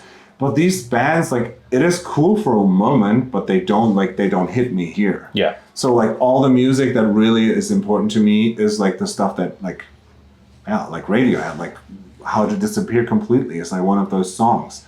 And like I resonated with this, and this is that kind of music that I write there because it's honest. I could write political lyrics for an Ultha song, and probably the song would sound cool, but it wouldn't be the same thing. Like it needs a certain kind of fury, and I can listen to like crust or grind bands that are good and they're like angry at the system. That's cool, but it will never be the same as listening to Towns Van Zandt or like New Model Army, which just hits me right here, where like I'm tearing up, and then the next moment I'm just feeling so much more elevated and better at what I do. Yeah, 100%. We have done these so many times that we never ever talk about wrestling. So like we always say, like before we're going to do it, we need to talk about wrestling in the next one, and we never get around to it. But we need to do another one where we do discuss it. I always I try to pitch this idea to like 2 German podcasts and to you, and no one always bites it. But there is so much similarity between the evolution of black metal and the evolution of wrestling that we have to do this. Yeah, no, well, we'll definitely do it. We will definitely do it. And also, let's round it off with this. I will say on the podcast, I made a big fuck up, and I did apologize to you. I completely forgot. I had agreed to get you on as a surprise guest for the 666 countdown. I completely forgot to do it. So let's very quickly just skim over your favorite death metal albums. First of all, that's totally fine because 666 is 3 numbers. Yeah. And you're already 3 guys, so it's all good. Fine. You're one with us in spirit. Yeah, so. I know. Yeah. Yeah, but it's just like, I listened to it, I'm like, of course. But yeah, so my favorite death metal records of all time, top 5. Top 6. Top 6? Yeah. Okay. So you got room for one more. Okay, let me, where's my phone? Actually, I think I wrote it down. The thing about it is, I missed so fucking many as well, because like the week after I went back to Into Cold Darkness by Vital Remains, I was like, Jesus, how did I forget to mention this record? And it's like, the 90s for death metal was just nuts, absolutely fucking nuts. I mean, I know you mentioned Faults by Gorefest to me. Yeah, a good record. It wasn't ever one of my favorites. I discovered Gorefest on Death Is Just the Beginning Volume 3, but the problem with it is Death Is Just the Beginning 3 had Leviathan on, and everything was just second tier by comparison. Like when I heard that song, and you see that ultra cheesy music video, Mike standing there moving, doing his moves and stuff like that. I couldn't get enough of that song. I just listened to it over and over and over again. Well, it's always the entry point. It's a discussion. I'm a bit older than, I'm not older than my friends, but I listen to music more consciously earlier than they did. So for me, it was Nevermind, and they always say In Utero. This kind of thing. For me, it was Bleach. Yeah. I remember getting Bleach, really liking that, and then Nevermind came out, and it's like, when I stopped listening to Nirvana for quite a while when Unplugged came out, and every fucking idiot in my school was like, "Oh, Kurt Cobain, Nirvana, the best." Yeah. I was like, I was listening to this shit like 4 or 5 years ago. You guys just thought it was a bunch of noise. Yeah. Now I'm back to it, and I really like it, and I even like the Unplugged album quite a lot as well. Yeah, but it's the entry point defines, we had to talk about Bad Religion yesterday. Everybody has I might minus Generator because it was the first thing I heard. Nowadays, in the context, I know there are better ones, but this is my favorite. So again, with death metal, and that's the cool thing about these episodes that you do, where you're like, this is my personal favorite because. So yeah, let's run down. So my number 6 is Resurrection, Embalmed Existence. I was about to say that's a way out there choice. Man. Yeah, it's people from Malevolent Creation. Yeah, I remember that. They did I think they did 2 records, but that was the first one. Nuclear Blast, peak death metal, Florida. Crazy interludes, really captivating intros and outros. Love that record, absolute smasher. Number 5, Disastrous Murmur, Rhapsodies in Red. Never heard of it? No. Yeah. It's an offspawn of Disharmonic Orchestra from Austria. Yeah. Them I remember. Yeah. And Disastrous Murmur was one of the first CDs I bought because of the ridiculous album cover. It has it's a painting that looks like my 10-year-old sister back then drew it on acid. It's just it's a head that's split open and 2 gargoyles eating its brain. It's super dumb. And they went on to do more the Punch and Stench thing where about sex and everything. But the Rhapsodies in Red is an underground weirdo record that has been re-released by Nuclear War now, and it's raw, it's super, it has weird keyboards, 3-piece band, incredible album. So that's that. Number 4, Revenant, Prophecies of a Dying World. Yeah, that I remember. It's also Nuclear Blast. It's more thrash, really harsh black thrash, death thrash, But they were like, they had like not the super deep vocals, but like technically fantastic, great songwriting. I love that record. Number 3, Dismember, Like an Ever-Flowing Stream. To me, it's like this record is better than everything Entombed has ever done. I'm sorry, Mike Hill. I'll say not better than Clandestine, but I'll forgive you for having an opinion that's wrong. It's just like the first, like the 1-2 punch with the first 2 songs, especially Soon to Be Dead, was like, to me, the death metal video of all times. It was on Death Is Just the Beginning too, and I saw this, and it starts with like a cross throwing into a pool of blood. I'm like, yeah. Dude, you know what was a fucking cool song on Death Is Just Beginning 3 as well? I just want to mention it just before I forget about it. Daybreak by Conqueror. Yeah. That intro, that you're not a happy person, like da da da da. It was like, I remember hearing that beat, thinking, how the fuck are they getting that guitar to sound so heavy? Yeah. Because it wasn't even a riff, it was just chugging. It was like da da da da da da da da da. That's what I remember from Death Is Just the Beginning, like on the later one where I first heard Mortician. Yeah. And it was just like, it was so low, and I like took out the bass in the stereo, and the speaker still vibrated. What the fuck is this? But yeah, like this like super aggressive stuff never touched me. But Dismember, like this one record to me is like the peak of like Swedish thing. I know Mike Scandato said like the second one, and that's you have your favorites, but like this to me, the first 2 songs. Number 2, Carcass.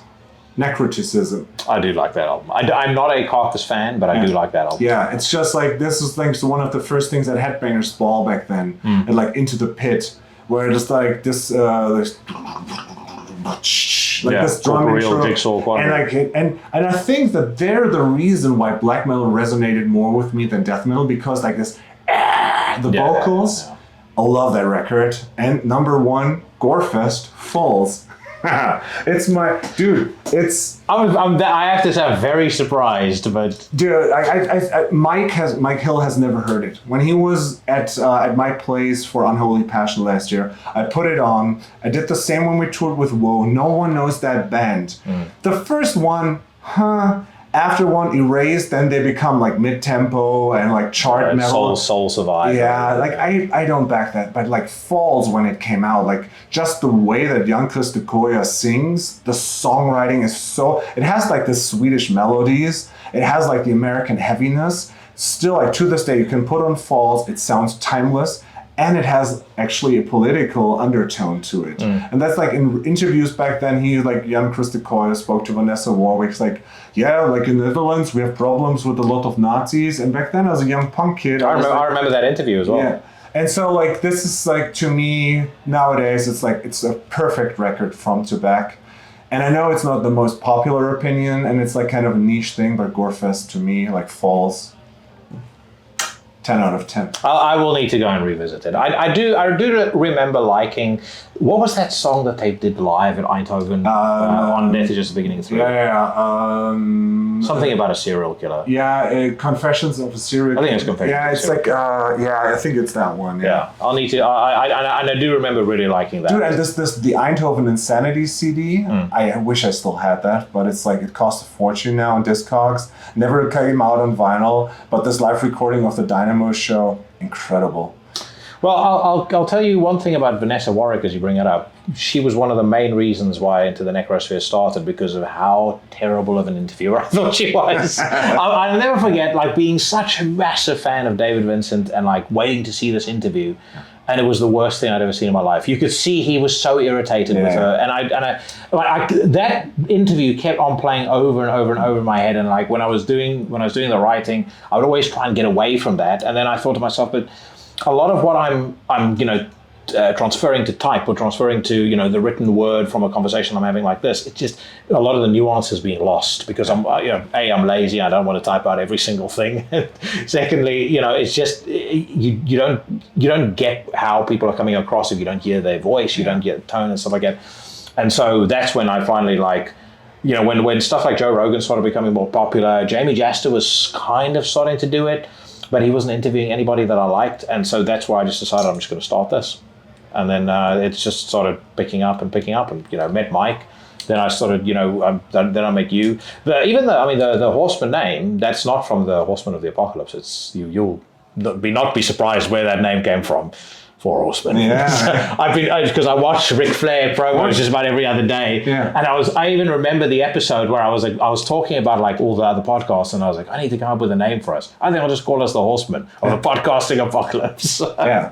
So now Michael can butcher them all the time. Like, Yeah.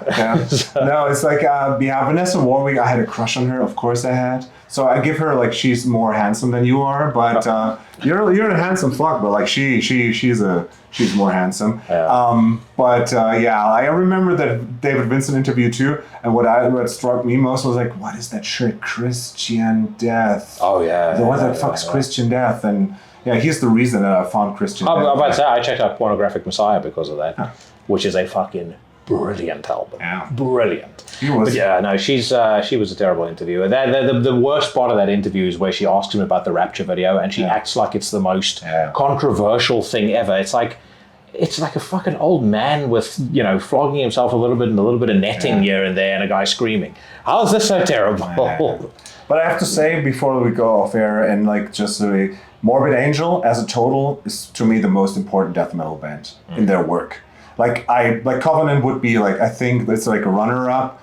Blessed Are the Sick close behind. Like these two are incredibly important to me. But like when I thought about it, it's like these records are more important. But like the overall thing that they did, like with Until Fatal, Formulas of the Flesh, the most important thing death metal did. I don't like death that much. I back Cannibal Corpse. Death. Yeah.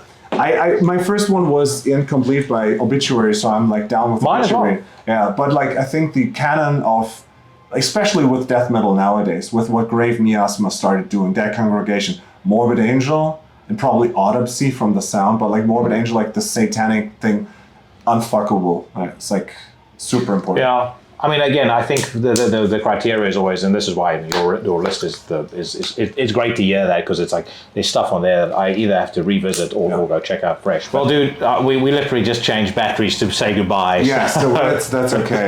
Yeah. So here's one thing. I don't know whether you heard on the on the 666 countdown.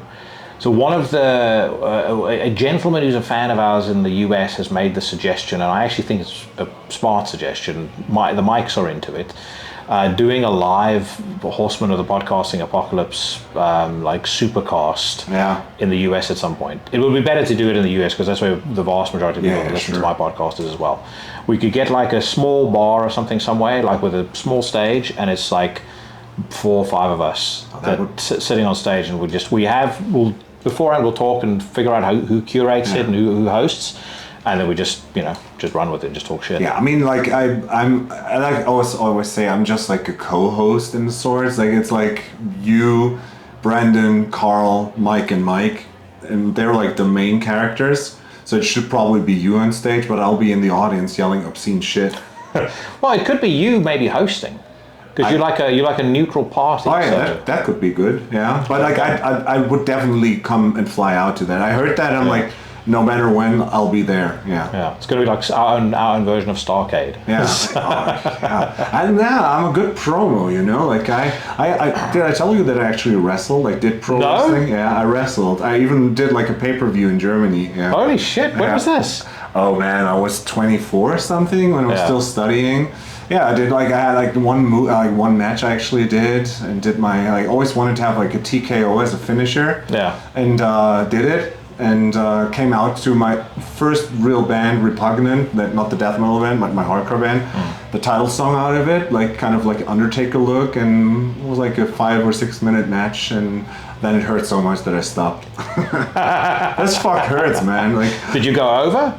Yeah, of course. Like I can talk in front of people, so I cut a promo, and like people just like the overall like the Undertaker appearance, like tall, black clothing, more mysterious, and like my opponent was the Ghostbuster, so. It's almost like the what was that? The Stun Master, or the Shock Master. The Shock Master, yeah. It was, or when everybody had jobs back then. But yeah, like I did it. I love it. Like. Wrestling will always be my favorite thing, and we'll do a wrestling episode at some point. Oh, definitely.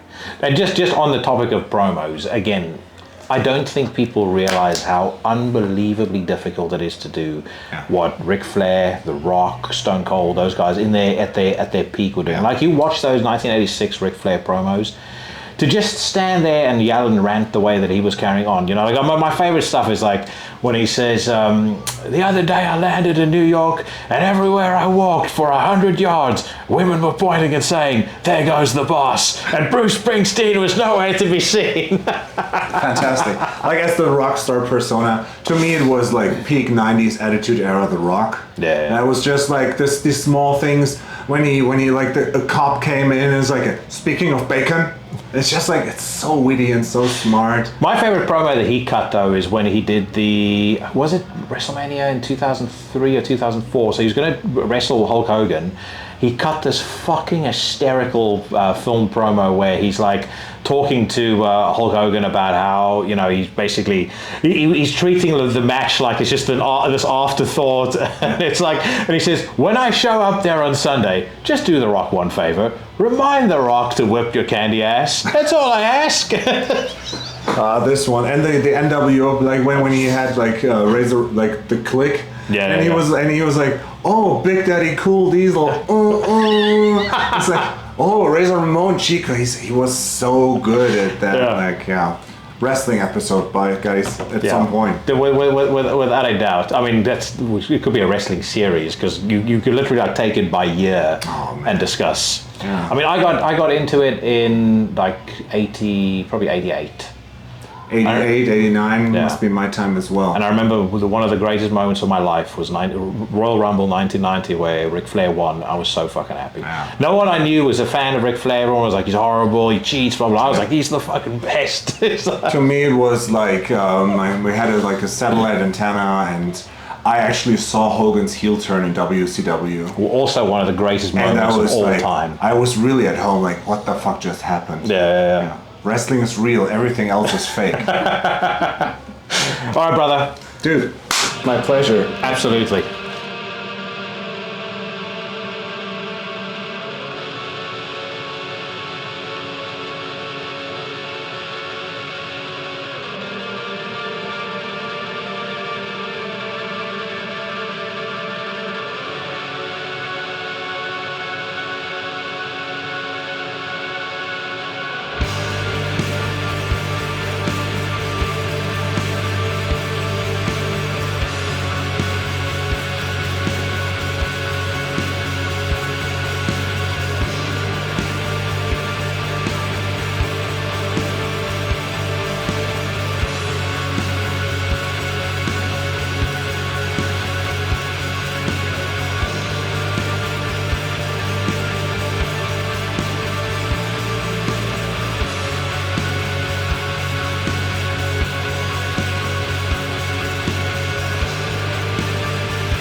You just listened to Rats Gorged the Moon and All Fell Silent in its entirety.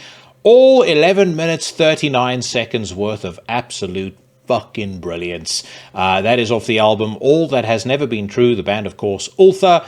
It is available right now on Vendetta Records, and what an absolute pleasure catching up with Ralph, and what an absolute pleasure seeing these guys live. Part of the reason I wanted to play this song in its entirety was this was the song they finished the main part of their set off with. And I must be honest with you guys, I genuinely was, in that final sequence of the song, fighting a bit of a lump in the throat. It really was a phenomenal performance, and I couldn't have been more pleased to see the victory lap run by this band, especially when you consider the background to this album being created. But again, thank you very much to Ralph for his time. Hopefully, the first of many face-to-face conversations we will be recording over the years. Also, a big thanks and a shout out to Gary and everyone over at Reaper Entertainment for helping us get set up, and really for inviting us and allowing us to do this. Next week, I am going to have AV of Abduction on, maskless. He and I did a conversation, or recorded an episode straight after the one that I did with Ralph. So by that point, the beers were flowing. So brace yourself for a pretty freewheeling chat, but I also know him pretty well now. So another one where it was great to actually meet him in person. The energy and that dynamic is there. You guys are going to love that conversation as well. But if you haven't checked out that Ultha record yet, make sure you do. It was one of my favorite albums of last year in a very, very crowded field. Absolutely the best thing that band has ever done, and I am truly looking forward to whatever it is that they do next. Up right now for review, though, is the new Panzerchrist album, Last of a Kind. It is the first record they have put out in a decade, following 2013's The Seventh Offensive. That album had, at the time of its release, not an insignificant following, and frankly, that has been the case with most of Panzerchrist's releases. Now, the interesting thing is, because of the fact that they've had that following, and those albums have had their fans, Last of a Kind has had a fair bit of shade thrown at it. Angry Metal Guy, I think, only gave it 2.5 out of 5. And a lot of folks, I think, were expecting something that sounded like the previous records, which this album absolutely is not. Part of the reason why it isn't is because there is literally only one original member left, and almost everybody else has been reintroduced. So you've got Danny Gelsgaard on drums, you've got Danny Bo Peterson on guitars, Sonia Ahl on vocals, and then Frederick O'Carroll. He was with the band from 2002 until 2006. Then he fucked off, and he's now returned, so he may as well be a brand new member as well. So you only have one member of the original band, and basically a whole bunch of new recruits. You could make an argument that maybe they should have changed their names, and I think it would have been an interesting experiment to see what the response to this material would have been like had they come out under a new name. But that aside, I think if you go in with an open mind, there is a hell of a lot to like about this record. My good friend Dave Berardi of Razor Eater Metal, you can follow him on Instagram under Razor Eater Metal. He actually gave a really positive review of this record as well, which in part is what sparked me to go and listen to it. But I think one of the critical things that I liked about it straight from the off is the fact that they are leaning far more into the black metal side of things than they are the kind of bolt thrower-ish death metal that was a mainstay on records that they did previously. The black metal side of things hints a little bit at times, almost like Belphegor, but as much as Belphegor is, to me, a very mundane band, I was listening to this and on a couple of occasions started thinking to myself, they're kind of making the music and they're being the band I think Belphegor wished that they could be. I think another masterstroke has been in the recruitment of Sonia Rosalind Ahl, who's the vocalist. I mentioned her earlier. And I have got to say, it feels to me like 2023 is the year of the women as far as black metal is concerned. Obviously, we've already celebrated the absolutely sensational performance that Belinda turned in on the new Johnny the Boy record. And I have to tell you, Sonia is not far off. She sounds genuinely pissed off and incensed throughout. And even though the lyrics can sometimes be a little bit repetitive, I don't know whether it was her that wrote it or who did that, but the lyrics can sometimes be a little bit repetitive, but she still has just this great rhythm and this great flair for groove in her voice. So kudos to Panzerchrist, or Michael as he's known's decision to hire her. And yeah, it just makes for a really interesting and enjoyable record. It's 45 minutes long, 8 tracks. I think one of the kind of key selling points of it is it doesn't give away all of its tricks all at once. There's these constant little left turns or these little side junctures of avant-gardism, ambience, atmosphere that it dips into, and then right before it's about to disappear up its own anus, it very, very quickly pulls the stick back and we're straight back into violence, hatred, and malevolence. Strongly suggest you check out this record. It is available right now on Emancipation Productions, and I'm going to play one of my favorite songs off that album for you right now. This is My Name is Lucifer.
You just listened to My Name is Lucifer by Panzerchrist off their new album Last of a Kind, released by Emancipation Productions and available right now on Bandcamp. Link in the description to the podcast. Head over there, buy yourself some music, and when you do, you know what to do next. Very quickly before I start the news rant, right at the start of the podcast, you may have found yourself befuddled at my choice of song. There's actually a very good reason for that. The song is The Prospectors Arrive. It's off the There Will Be Blood score, the greatest score to the greatest film of all time, and that is scientific fact, so completely and utterly indisputable. The reason that I played it was that Ultha actually used it as their intro music when they played live at Reaperfest, and I missed it because I was busy suffering and trying to hold my breath through a trip to the public facilities at the club that they played at. And obviously when Ralph told me about it, like said, oh, did you hear it? You know, they had played it especially for me. I was absolutely crestfallen and just figured it would be fitting for me to use it as the intro to this week's episode of the podcast. Anyway, on that note, my friends, if you believe that going to the gym is a sure path to far-right radicalization, then it's time for you to get to stepping, because this is my weekly news rant. Round them up for judgment. And hang them where the world can see.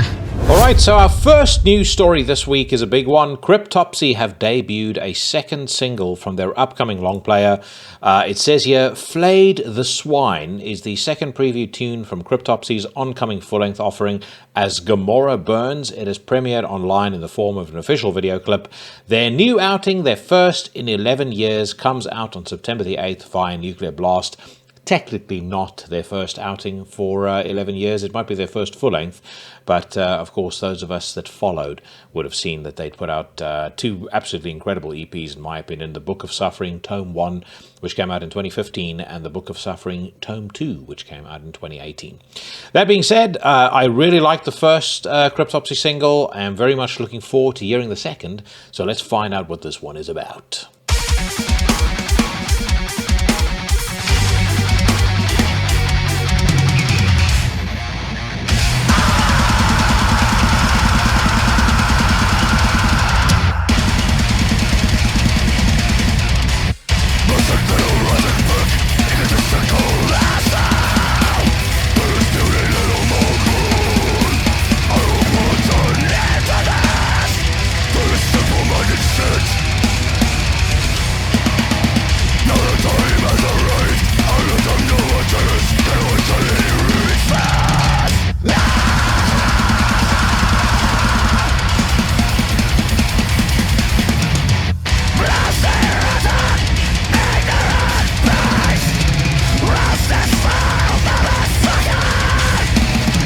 Definitely a bit faster and a little bit more aggressive, I think, than the first single. Probably a bit more of a, speedier tech death metal approach as well, I think, than the previous track was. But I like it. I like it very much. And actually, that part that we just paused on now, where there's just that little smattering of melody, I think that's great because it just breaks up what can sometimes be a little bit monotonous. When things are, blasting, or a band is blasting away at warp 10, for however long, it gets a little bit much. And I do personally think that as much as I've enjoyed pretty much every single Cryptopsy release, and that includes, as I said last week, The Unspoken King, which was much reviled by many, I do think that they've sometimes had the tendency to become a little bit monotonous on some tracks, or certainly on some records. It sounds to me like with this new album that is definitely not going to be the case. Here's a crazy thought for you though. So as I was listening to that, it suddenly occurred to me that Matt McGeachie has been, if you count the EPs that I mentioned earlier, he has now officially been the most productive vocalist that Cryptopsy has employed. We had Lord Worm doing Blasphemy Made Flesh, None So Vile, and of course he then returned for Once Was Not. Mike DeSalvo did Whisper Supremacy and Then You'll Beg. And then it's been Matt on deck for The Unspoken King, for the self-titled record that came out in 2012, for the EPs, and obviously now for As Gamora Burns. He's been in the band for 15 years. which, I mean, is crazy because he really still feels like, in my mind, he's still the new guy in the band. But he turns out a great performance, I think, certainly on the first minute. Yeah, I think instrumentally, it's kind of what we expect from the band. And Flo Monnier, he is Flo Monnier, one of the best and most technical drummers on the face of the earth, and never really disappoints. And I think if you listen to this versus the work that he did in Ultimass as an example, I think with Ultimass it's a little bit more controlled. Yeah, he can really let loose and just, do what he wants to do. And it's, he turns in, once again, I think, a very creative drum performance. Looking further down this article at the comments below, somebody called Rapid Fire says, sounds more than decent. I miss some of that intense brutality of the 90s, but they can still produce good stuff. I wouldn't say there's a lack of intensity here whatsoever. And I mean, even in comparison to None So Vile. But anyway, let's get back to it, my friends. Give it another 60 seconds.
Bit of a serial killer vibe in the music video as well, and reasonably strong production values. So it suggests to me that Nuclear Blast definitely knows they've got something pretty special here.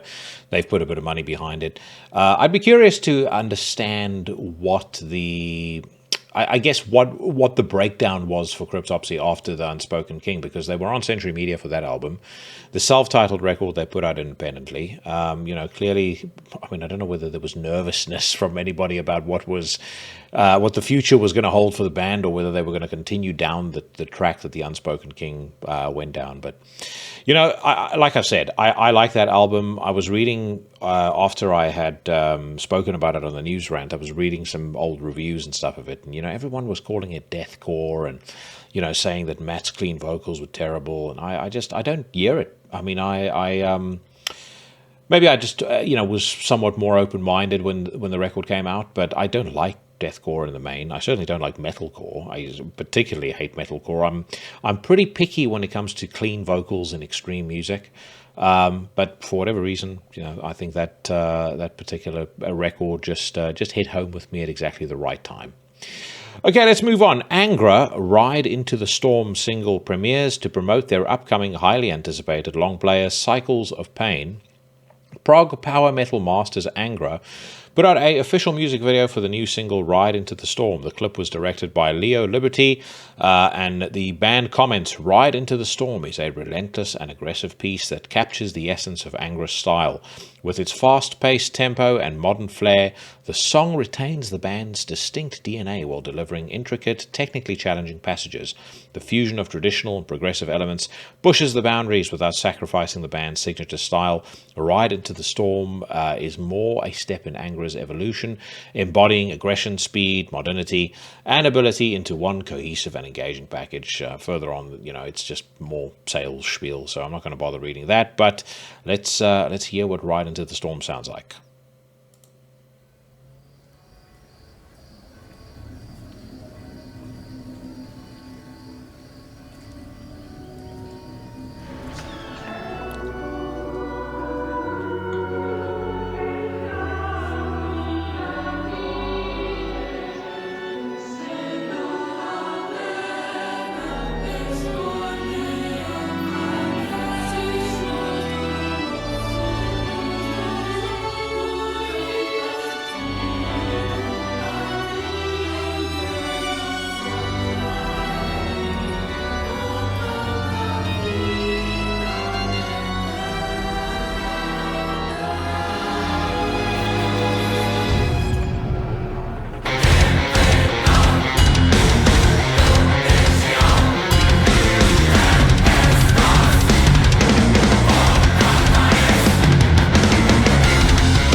I believe I'm going to give that a thumbs down. I was sitting here listening to the song, wondering when the last time was that I listened to anything by this band, and I think it was around either Aqua, which came out in 2010.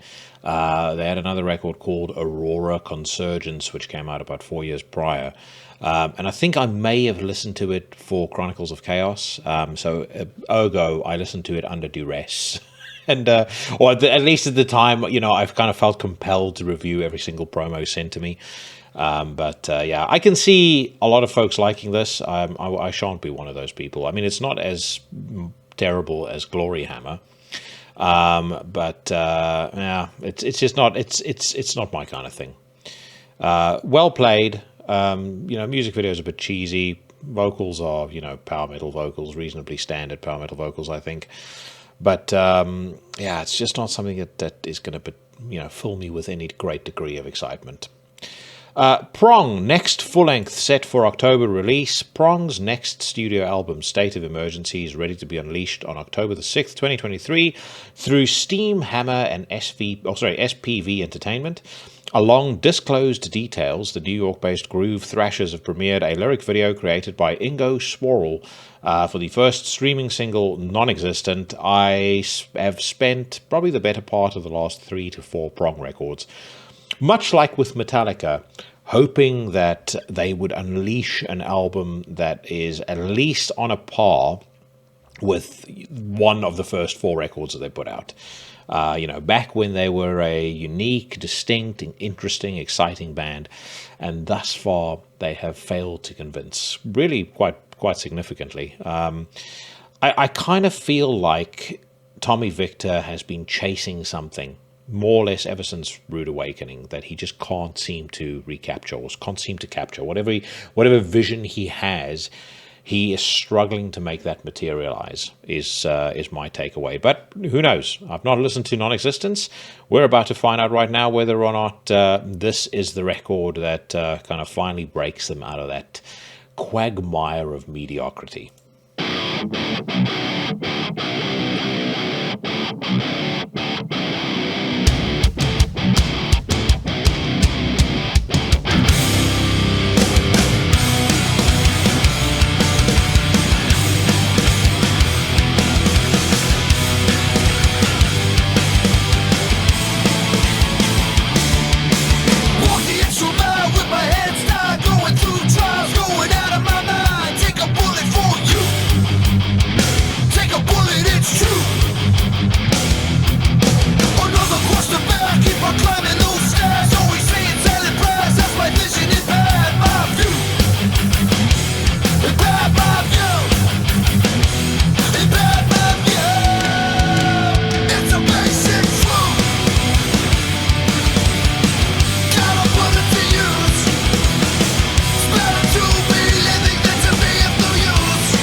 Yeah, I don't think that this new album is going to be the one to change their fortunes either. And it's a shame because I think I've mentioned this a couple of months back. I saw them play with Exodus and with Obituary about probably 5 years ago. And they were so good. I mean, they really were on stage with the ferocity, the energy of a young band. They were playing the young man's game and doing it really, really well. But for whatever reason, whether it was 0 Days, X No Absolutes, Ruining Lives, those records all had 1 or 2 good songs on. But that, that uniqueness that they had, that distinct sound the band used to have, where they kind of blended together industrial with hardcore, with thrash, with, kind of Killing Joke, almost post-punk kind of stuff, that they did so well on Cleansing, even records prior to that, like Prove You Wrong, Beg to Differ. I mean, I was even on board with Rude Awakening, which I think a lot of people thought was too big a step away from Cleansing, but really since Rude Awakening, it's just been all over the place for the band. Very inconsistent in terms of quality. And it's ironic, actually, because Tommy Victor obviously spent a huge amount of time on the road with Al Jorgensen. And yeah, they seem to kind of share the same malaise, and also roughly around the same time that things started going south, because Rude Awakening came out in 1996. Ministry's arguably finest hour, in my view, came out in 1996 also, Filth Pig. And ever since then, there's been a bit of a slide downward. I mean, Tommy's descent into into the bargain bin hasn't been quite as bad as L's. L went so far as to, on the last Ministry record, sample Greta Thunberg. And, once you do that, really your career is now sunk so low that you are probably weeks away, if not days, from drinking your own pee through a straw. But, yeah, I mean, when it comes to Ministry, there were a couple of decent songs on that Bush trilogy, but beyond that, I mean, it's actually so bad, it's almost laughable. But anyway, that's just a little ramble on my thoughts on Prong and Ministry. Two bands whose music I grew up with and love. I was 14 years old when I got Cleansing and just absolutely adored that record and adore it still. So there'll always be a part of me that roots for Prong, but I think that it's unlikely that we're going to see that great comeback that we all anyone who's a Prong fan really craves. All right, Rebellion have dropped a new track. Brazil's death metal force Rebellion debut the first song from their forthcoming first album in 7 years. It's called Under the Sign of Rebellion, due out on September the 22nd. In Heresy We Trust is the name of the song. It can be streamed via YouTube in the form of an official lyric video. Let's give it a listen.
I mean, look, you could very easily, if you didn't have a trained ear, you could very easily mistake this for Crisian. And I'll tell you what, I don't give a shit because I'm on board for it all the same.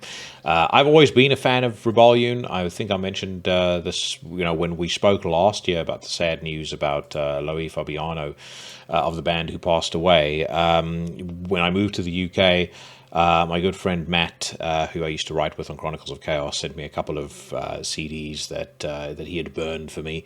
Amongst them were 666 Satan's Child by Danzig, Conquerors of Armageddon by Crisian, and then he said to me, if you like Crisian, I've got something else I need you to check out. And he put Burn the Promised Land and Annihilation on the same discs. And both of those Rebellion albums I strongly recommend you check out if you like this style of death metal. That kind of Brazilian face melting speed, super aggressive, almost like cheesily satanic style of death metal. You're going to be a fan of both those records. And yeah, sure enough, I think on Under the Sign of Rebellion, they seem to be continuing down that path and doing a good job as far as I'm concerned. They also obviously have a new vocalist now, Bruno Anana. Although I had a quick scan at Metal Archive as I was listening to that, and it's probably a mistake. But then on the new album, Loïc Fabiano, who was their previous bassist and vocalist, he's actually still credited. So I don't know whether they've got Bruno as a new vocalist who's going to play live with them, and these are still old recordings that they did with Loïc. But either way, I think it sounds fucking badass. There'll be no peace to the night, and they will fall.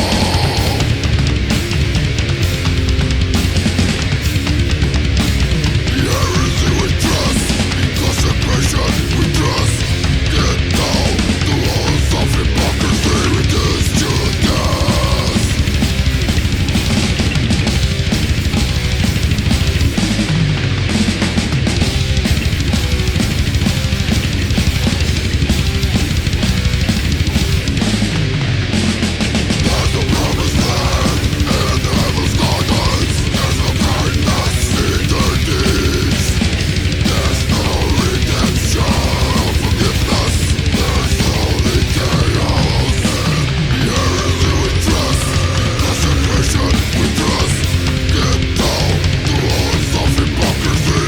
bit of a breakdown there to mix things up from the relentless blasting. I think it works quite well.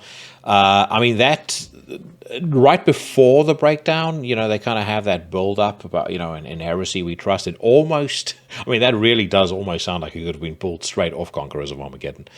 But yeah, like it very, very much. Okay, next up we move to Marduk, who have debuted a new single. Now, I did say I've heard this whole album, and once again, not to spoil anything, because I'll talk about the album when it gets released, but it is fucking fantastic. I mean, in terms of a comeback, you could not have scripted this one any better. You know, speaking of bands, you know, who you root for, you know, doing a great record, they definitely needed to do something pretty compelling after Victoria, and I think that they have done so. And you are going to find out why when you listen to the song, because in my opinion, the song is a fantastic representation, first and foremost, of what the record sounds like, the vibe of the album. And also, it is exactly the kind of music I want to hear from Marduk personally. So it says here, in the wake of their new album release, Memento Mori, due out on September the 1st via Century Media Records, the Swedish veterans Marduk have unleashed the second single in advance, Shovel Beats Scepter. I'll forego any further comment, and we'll just let it rip.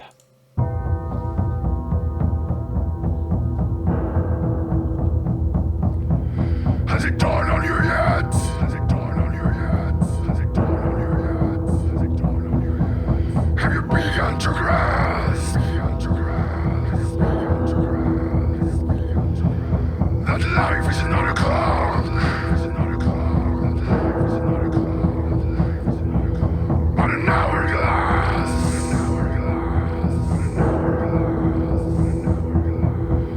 Are you prepared? Is your reckless in order?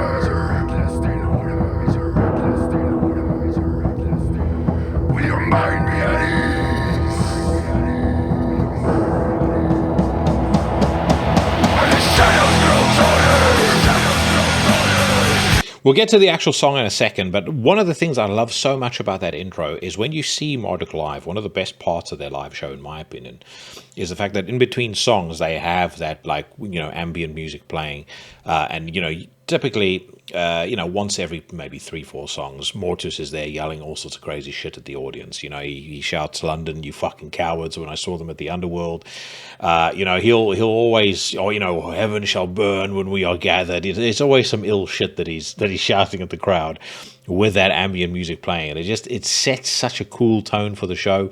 It makes the whole experience feel that much more immersive. And I mean, you can imagine as they were writing that, undoubtedly that's what they were thinking. So I think this is going to be a tour highlight without a shadow of a doubt, because, you know, seeing him on stage, you know, yelling, "Has it dawned on you yet?" Even though he sounds like an Uruk-hai from Lord of the Rings, he is still the man as far as I'm concerned. One of the best frontmen in black metal. There is absolutely no question about it. And his performance on this song proves it again. So let's get back to it.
To me, that gets a first ever quadruple top notch. So it's I think it's absolutely fucking fantastic. I would love to know how the writing on this record worked, because I think it's interesting to note that there isn't a Funeral Mist record scheduled, even though, typically speaking, when Mortius releases one, he doesn't seem to be all that keen on making any kind of announcement. You'll find out a week before the time that it's dropping. But I definitely get the sense that he was more involved in the writing of this music than he was in Victoria and potentially even Fronschwein. And if that is the case, then my strong words of advice to the band would be, let's stick to this blueprint for the remainder of your career, because this dude knows what he's doing. Funeral Mist obviously is phenomenal, but it is just such a brilliant return to form. Every single thing about that song to me is fantastic, absolutely fantastic. And let me tell you something as well. As an end-to-end proposition, Memento Mori is definitely a record you will enjoy more listening to in its entirety. So, don't necessarily wear yourself out on these singles, because when you hear the whole album, there is definitely there's a flow to it, there's a feel to it when you listen to it from start to finish, which again, it just adds to the brilliance as far as I'm concerned. Another great example of that is on the Ultha record, obviously, that Ralph and I spoke about. And you really got a sense of that when you saw them play at Reaperfest as well. That and All That's Never Been True, it was such a well-sequenced album and such a journey that it takes you on. And the fact that they were able to recreate that live as brilliantly as they did, I mean, just really kudos to them. Okay, it says here, Testament have begun writing a new album. Bay Area thrash metal legends Testament have confirmed that they've begun writing new material for their upcoming 14th studio album, which will not only be their first since 2020's Titans of Creation, but their debut with full-time new drummer Chris Dovas of Seven Spires. The record is expected to be released sometime next year. I am definitely going to do everything I possibly can to get Chuck Billy on the podcast when that happens. I've already started making inquiries. He is one of the guests that is highest up on my list of dream guests. So let's keep our fingers crossed we can make that happen. I'm curious to hear what the record sounds like as well. I like Titans of Creation. I don't think that it was quite as good as Dark Roots of the Earth, or even Brotherhood of the Snake. But it was a cool album. It certainly had a couple of fantastic songs on. But we'll see what happens with the end result of this new one. It will be interesting to see how whether or not Scully D can pull himself away from his burgeoning career as a political rap artist. Anyways, what else do we got? We got some sad news. James Harvey of Gotor has passed away. So he's the former bassist of Gotor, I should say. He died in his sleep on July the 26th at the age of 35. He was part of the band for 12 years, from 2009 to 2021, and contributed his share on several album releases. The band said, the mechanisms of being in a band bring together so many different personalities and aspects beyond the musical part of it all. Everyone involved create unique bonds and personal connections, unlike ones we all encounter on a normal level of life. The hardest part about being in a band isn't all those crazy dilemmas and petty mishaps, but one of those people where that you shared many experiences, memories, triumphs with, leaves this plane of existence far too early. It hits really hard. Let us praise and remember our great friend, outstanding father and husband, astounding musician, Mr. James Edward Harvey IV. We will miss you dearly, along with all the fun times and great music we created together. Let all of our accomplishments stand as a monument to our greatest moments together. Keep the faith, our dearest friend, and we hope you are somewhere continuing your cycle as a human being. That is a beautiful tribute, I think. I don't know the circumstances under which he left the band, and I certainly don't know the circumstances under which he passed away. But 35 is much, much, much too young for a grown-ass man to leave this mortal coil. So, my sympathies go out to his family and everybody close to him. And, like I said, nothing more to add, because I think Gotor probably said it in one of the most eloquent eulogies I think I've seen a band write for a former member who has passed on. Wolves in the Throne Room are headlining a North American tour. They're going to be playing with Black Braid and Guerrilla. Very good. By the way, you guys loved yourself some Black Braid. There was it seemed like a real energy behind it on social media. Lots of downloads on YouTube. Way more downloads on Spotify. I think my Spotify and my Apple numbers spiked up by a good 30-40%. I mean, I hope you guys just kind of took away from that what I did, which is, this is a very interesting, compelling cat, and yes, he's had his profile raised quite quickly, but it's not like the guy is doing overtly commercial things. He's not trying to make or be Cradle of Filth Part 2. I don't personally think there's anything particularly showy about what he does. As a matter of fact, I wish he would lean in more into his Native American heritage, because I think it makes for interesting music. But I thought he was a fantastic guest, and I'm glad to see people respond to it so well. Of course, there was one gentleman. I assume he's a gentleman. I don't want to misgender him, because I'm pretty confident that he strikes me as the type who would take great offense if that were the case. But either way, there was a let's say an Instagram user who wrote. So I posted about. I think I posted on Instagram about one of the things we discussed. It was John's decision to stay an independent artist. So he writes, "Depends on fans' money to fix a van. Depends on PR companies to promote. Depends on New York Times. Depends on live musicians. Wow, he's so independent." I mean, how fucking clueless can you possibly be? So I responded and I said, so in order to fulfill Electric Messiah's delusional definition of an independent musician, Black Braid should apparently walk from venue to venue, shun all forms of publicity, never play live. I mean, you can be an independent artist and actually use your money and your resources to fund all of the things that he has that keeps him afloat. What we meant by that is independent from record labels. Anyways, moving on. Good opportunity for Black Braid, actually, just to say. As much as I think the Wolves in the Throne Room guys, they big-timed old Jackson a little bit, because I did reach out to them when their last album came out about getting them on the podcast. And they read the message on Instagram and they big-timed me. So technically speaking, they can go fuck themselves. But, who knows? Maybe they were busy. I still have some degree of love and forgiveness in my heart, should they fancy reaching out. And obviously a full and frank apology needs to be proffered, and then I'll let them on the show. Crypta unleash the other side of anger. Brazilian death metal unit Crypta are preparing for the second full-length release, Shades of Sorrow, this Friday, August the 4th, by unleashing the third and last new single called The Other Side of Anger. A lot of hype around this band. It definitely was helped by the fact that they went on tour with Morbid Angel, and thank goodness they would not caught up in that whole... I think it was a building collapse, if memory serves me correctly, but again, total fucking shambles. Fernanda Lira on The Other Side of Anger. With the third single, we wanted to show one more side of the album. Lord of Ruins brought melodies that permeate the whole record. Trial of Traitors, as the aggressiveness and fast-paced. With The Other Side of Anger, we wanted to show the more gloomy, slow-paced side of the record. Let's give it a spin.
Not bad. There's something that feels a little sludgy about the song. I don't know how else to describe it. It kind of feels like they're doing blast beats while sat in quicksand. and maybe that's just the production. I must confess, I was almost about to write off the song, and then that chorus kicked in, and I thought, okay, this isn't bad. But I will definitely say, and I brought it up during the review of the Panzerchrist record. When it comes to, I do think this is definitely the year for female vocalists and female front women in extreme music. And as much as the fucking simps on Twitter are going to say, oh, they should just be called vocalists. Save your simping for someone who gives a fuck. I think that it's something worth calling out, because I think it's actually very, very cool that there are so many women stepping forward and doing, turning in phenomenal performances. And yes, ultimately we're measuring them against guys we listen to. You measure music against music. But if I had to compare, I would definitely say the Panzerchrist record, just let's take just vocals now. Panzerchrist, I think the vocals on the Panzerchrist record are way better than this. Vocals on the Johnny the Boy record completely and utterly crush everything. I mean, Belinda's performance on Johnny the Boy, one of the best of the year. I don't give a shit what part of the gender spectrum you want to compare her to. She is, in my view, has very quickly catapulted herself to being one of the best, in my opinion. And if you haven't checked out that Johnny the Boy album yet, stop everything that you're doing and go and listen to it back to back 10 times. But yeah, like I said, this is okay. This is a 6 out of 10. It's never gonna be something that I get particularly excited about, but there's nothing about it that is completely offensive either. Okay, next up we've got Dual, who have premiered Repentance of a Bastard single. On September the 29th, 2023, Norwegians Dual will put their sophomore album titled Never Enough. Will put out their sophomore album titled Never Enough. Alongside Enclosed Details, Dual have also launched the first advanced single, Repentance of a Bastard. They are from Norway, so there is a degree of almost instant interest for me in hearing what they do. But they have put a Bandcamp player in there, so let's go to find it on YouTube. There we go, I've got it. Let's hear what it sounds like, friends.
That bit we've just kicked into now, it's a little more interesting than what came before.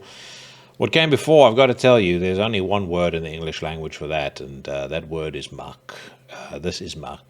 And the Christmas jumpers that they're wearing in the middle of the woods on the album cover, that is probably cause enough to give this a miss. So thumbs down to Dual, that song sucks.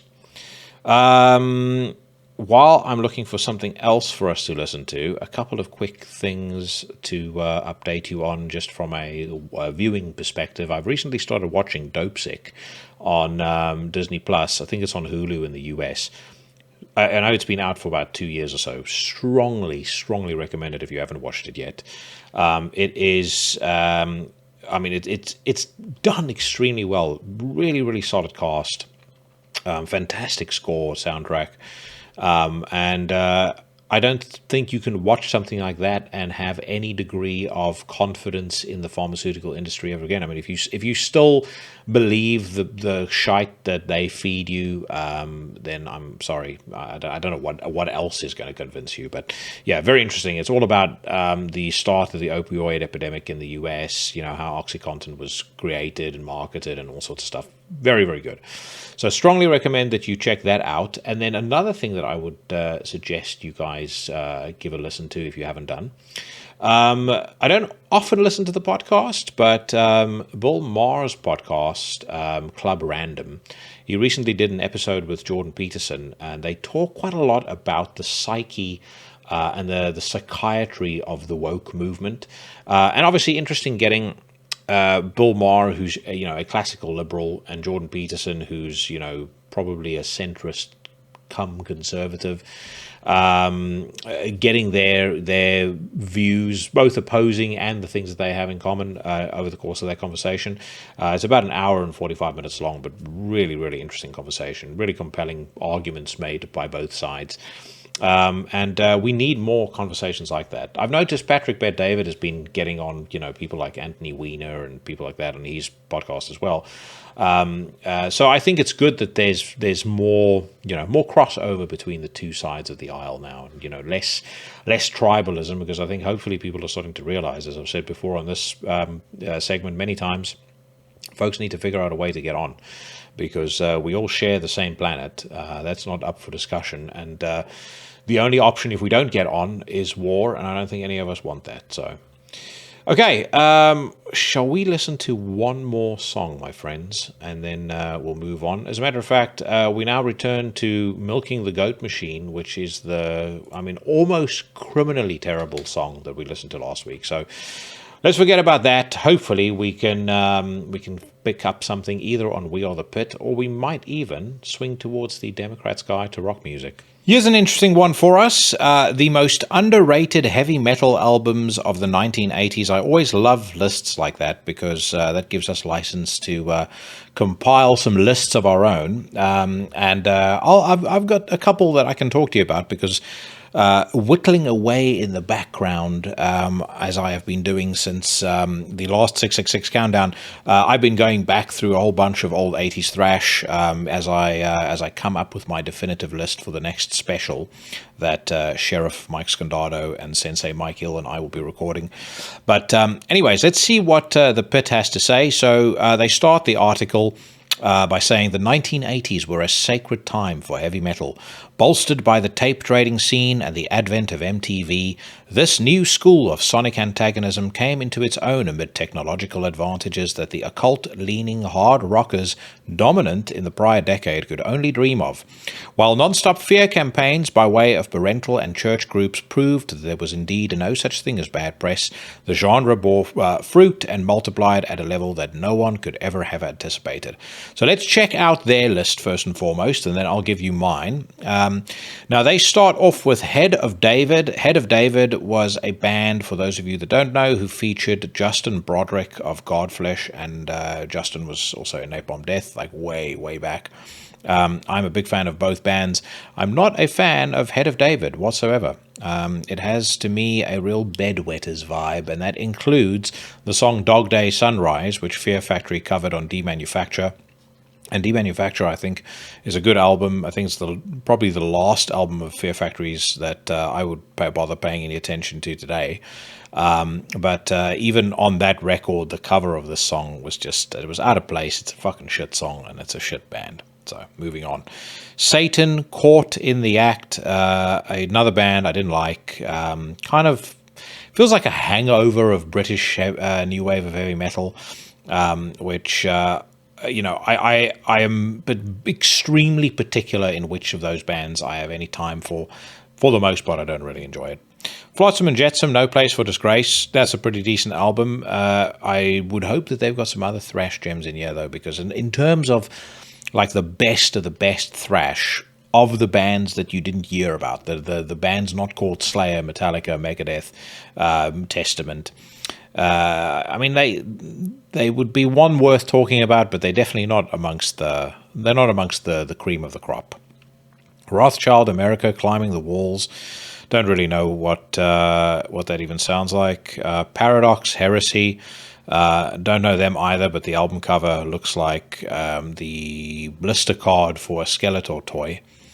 Slaughter, Strappado. This is very cool. So Slaughter was a band that Chuck Schuldiner or Chuck Schuldiner. I've heard different pronunciations for his name, and I'm always second guessing myself when I say it. So fuck it, we're just going back to Chuck Schuldiner. But yeah, he was in the band briefly, which they mentioned. Yeah, and this album in particular kind of has a bit of a Seven Churches vibe to it, which I think is great. Annihilator, Alice in Hell. Hated it when I first heard it. Hate it still.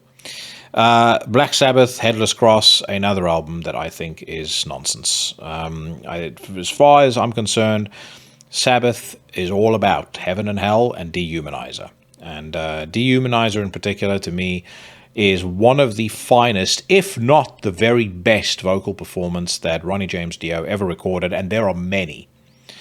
And the Dark Angel Leave Scars is on there. I think that maybe speaks to how subjective the idea of underrated is, because, correct me if I'm wrong, but Dark Angel were more or less, in my view, universally loved, at least from my recollection. I don't think they had a single album that came out that people didn't think is great. Girls' School, Demolition, I'm pretty confident we know the reason why they would have included that on this list. That was a novelty band and also shit. Okay, so here's my list, which is significantly stronger and more powerful than the one that we just went through, the tepid list of drivel we just went through. Rigor Mortis came out back in 1988, featured Mike Scaccia, who joined Ministry later on. Horrified by Repulsion, that came out in 1989, covered by Napalm Death on their Leaders Not Followers EP. Breaking the Silence by Heathen, that was released in 1987. Let me just give you guys a little whiff of that, because that is one of the records I've been checking out again recently in my when I'm doing my due diligence for the Thrash special, and I was surprised by how good this still sounds. I mean, it genuinely, to this day, I think still sounds fucking excellent. So I'll give you guys a minute or so just so you can hear what I'm talking about.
So, like I said, fucking brilliant. And this band should have been a lot bigger than they were, I personally think. And the other one I want to play you guys, actually, whilst we're on it. So, number 4 on my list, and again, this is in no particular order, Metal Church, The Dark, that came out in 1986. That is also a spectacular record, in my opinion.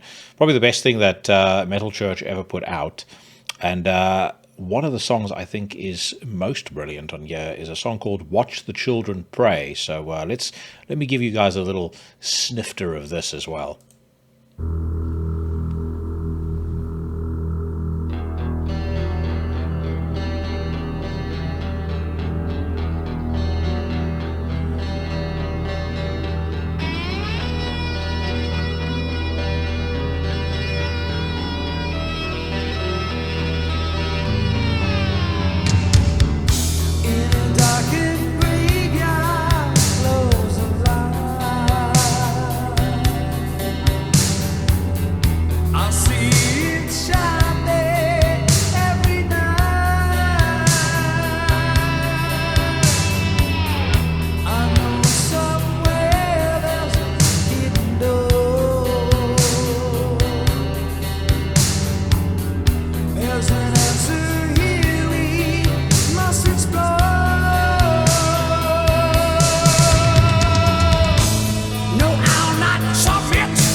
Absolutely spectacular. And if you don't think that Pantera and Metallica listened to this band more than a little bit in the writing of some of their best work, well, then you and I don't have the same capacity for hearing, my friends. We don't have the same auditory capacity.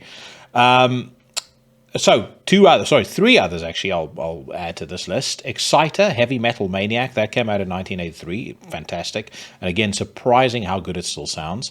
And then Zentrix, Shattered Existence, that dropped in 1989, and I think if you like the early Testament records, you definitely owe it to yourself to give Zentrix a go.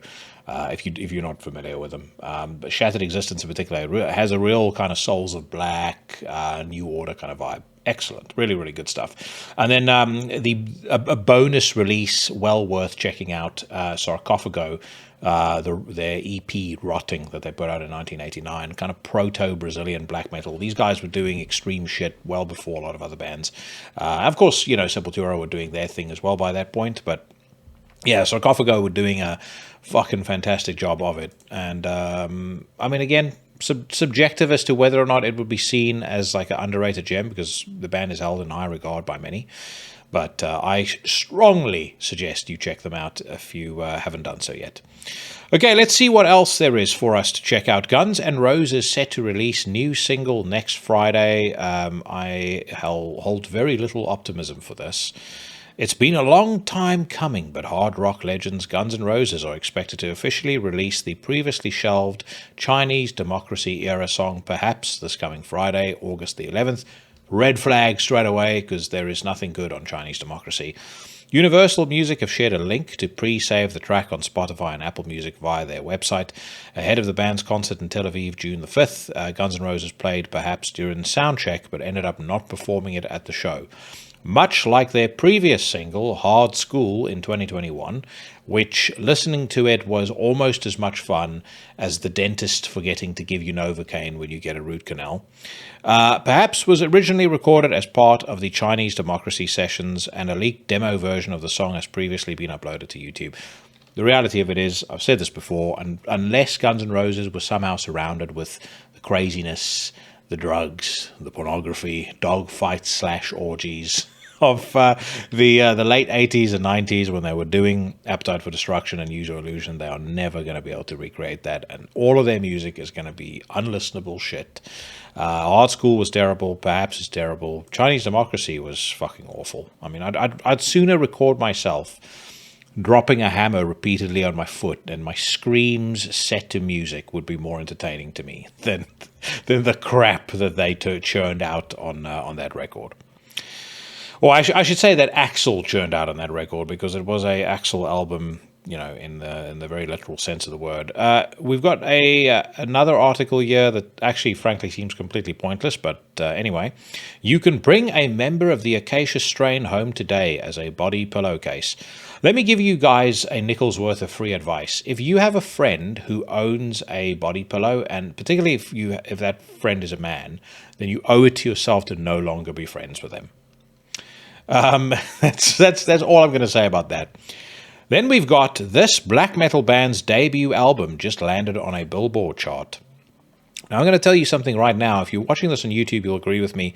These chaps on this photo don't look very black metal. But anyway, let's have a read. It says here, by now it's no surprise when the likes of Metallica, Tool, or Slipknot appear on Billboard charts. But to hear that a black metal album has made its way onto one relatively underground black metal band has done just that with their debut LP. No, the band is not called Black Braid. This new black metal album, having just been released this past July, is ranked alongside releases from Boy Genius, Metallica, Foo Fighters, Janelle Monáe, Taylor Swift, and Lana Del Rey on Billboard's top current album sales.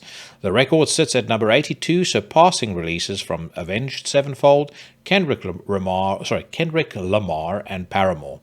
This album, debuting on Billboard's top current album sales, is none other than the self-titled full-length debut from the Los Angeles ecstatic black metal band Agriculture. I have never heard of ecstatic black metal. I have heard of ecstatic dance, which personally I think everyone that participates in should be sent, or certainly would be sent if I took over the country and or the world, straight to the gulag. It's just, I mean, to each their own, but it's fucking moronic. It's a moronic pastime for morons. But that being said, ecstatic black metal? What the fuck are these people smoking? And the band calling themselves Agriculture. I mean, what next? Horticulture. I'm trying to think what completely inane, idiotic name can you give? Geography, or call your black metal band Microbiology. Fucking so stupid. For those unfamiliar, Agriculture is a captivating force of riveting and joyful-sounding black metal. The fact that they even would say joyful-sounding black metal in an unironic way is mind-blowing to me. Through the band's brilliant technical performances, they provide an atmosphere that is both exhilarating and blissful. Blissful black metal. There's only one thing that's blissful in black metal, is when the hate surges Marduk style or a Clee style. Agriculture's music is a stunning subversion of stereotypical black metal, providing a unique spin on the genre. Who the fuck paid them to write this crap? The band's debut self-titled LP shows off all the band's brilliance in incredible fashion. But so far, I am highly skeptical that there'll be any brilliance to be heard. But anyway, I've not heard them yet. We'll hear them in just a second. And it's nothing short of wonderful to see the record and the band appearing on a Billboard chart. No, it's not. It's terrible. Again, how often do we hear of a black metal album making its way onto one of these charts? This is awesome for the band. An absolute major congratulations to Agriculture for this achievement. Blah, blah, blah. All right. Now, I may completely eat my words, but already there's been enough triggering things here by way of the words blissful and joyful being included in and ecstatic, actually, included in the description of a supposed black metal band that I am 99.9% sure this is going to be complete and utter crap. But let's listen to it. We may well be you may well witness a either it's either going to be a revelation or I am going to be proven correct.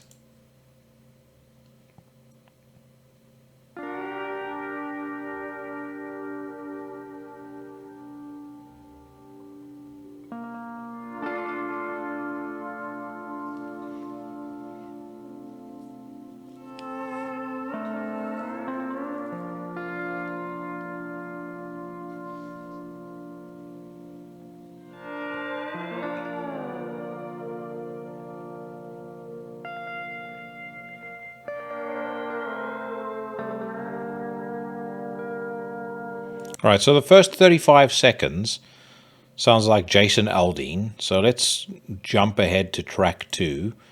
That seems a little short, maybe a little too short to be a proper song, so I don't know. Let's go to the middle of this song. The song is called The Glory of the Ocean, and let's hear what this blissful black metal sounds like.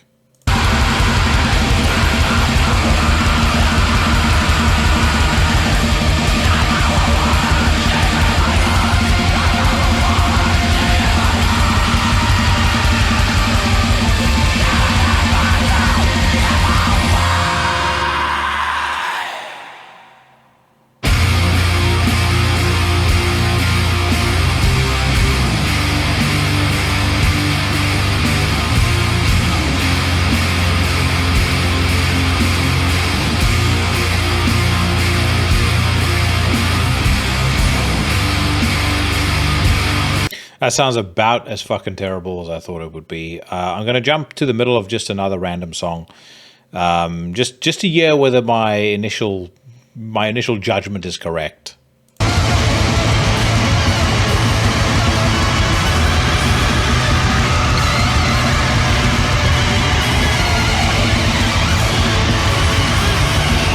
Holy motherfuck, that sucks. That might be the biggest garbage I've heard in 2023. Hands down.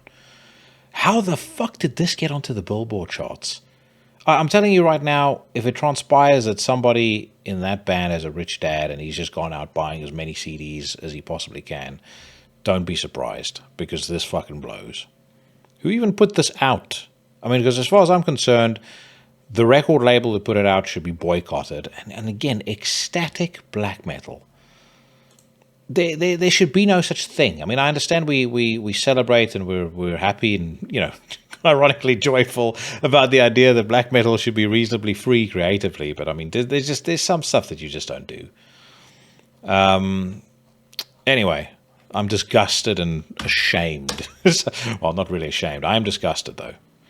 I'm going to head over to the Democrats' Guide to Rock Music. Let's see if we can get a little palate cleanser of some sort, yeah, although I highly doubt it. We've got footage here of Pantera playing their first concert as support act for Metallica on the M72 tour. Looking at the photo, it seems like Phil Anselmo is pulling a Hank Rollins, and he's standing there with bare feet on stage. I also just have to comment, I absolutely despise the Metallica stage setup.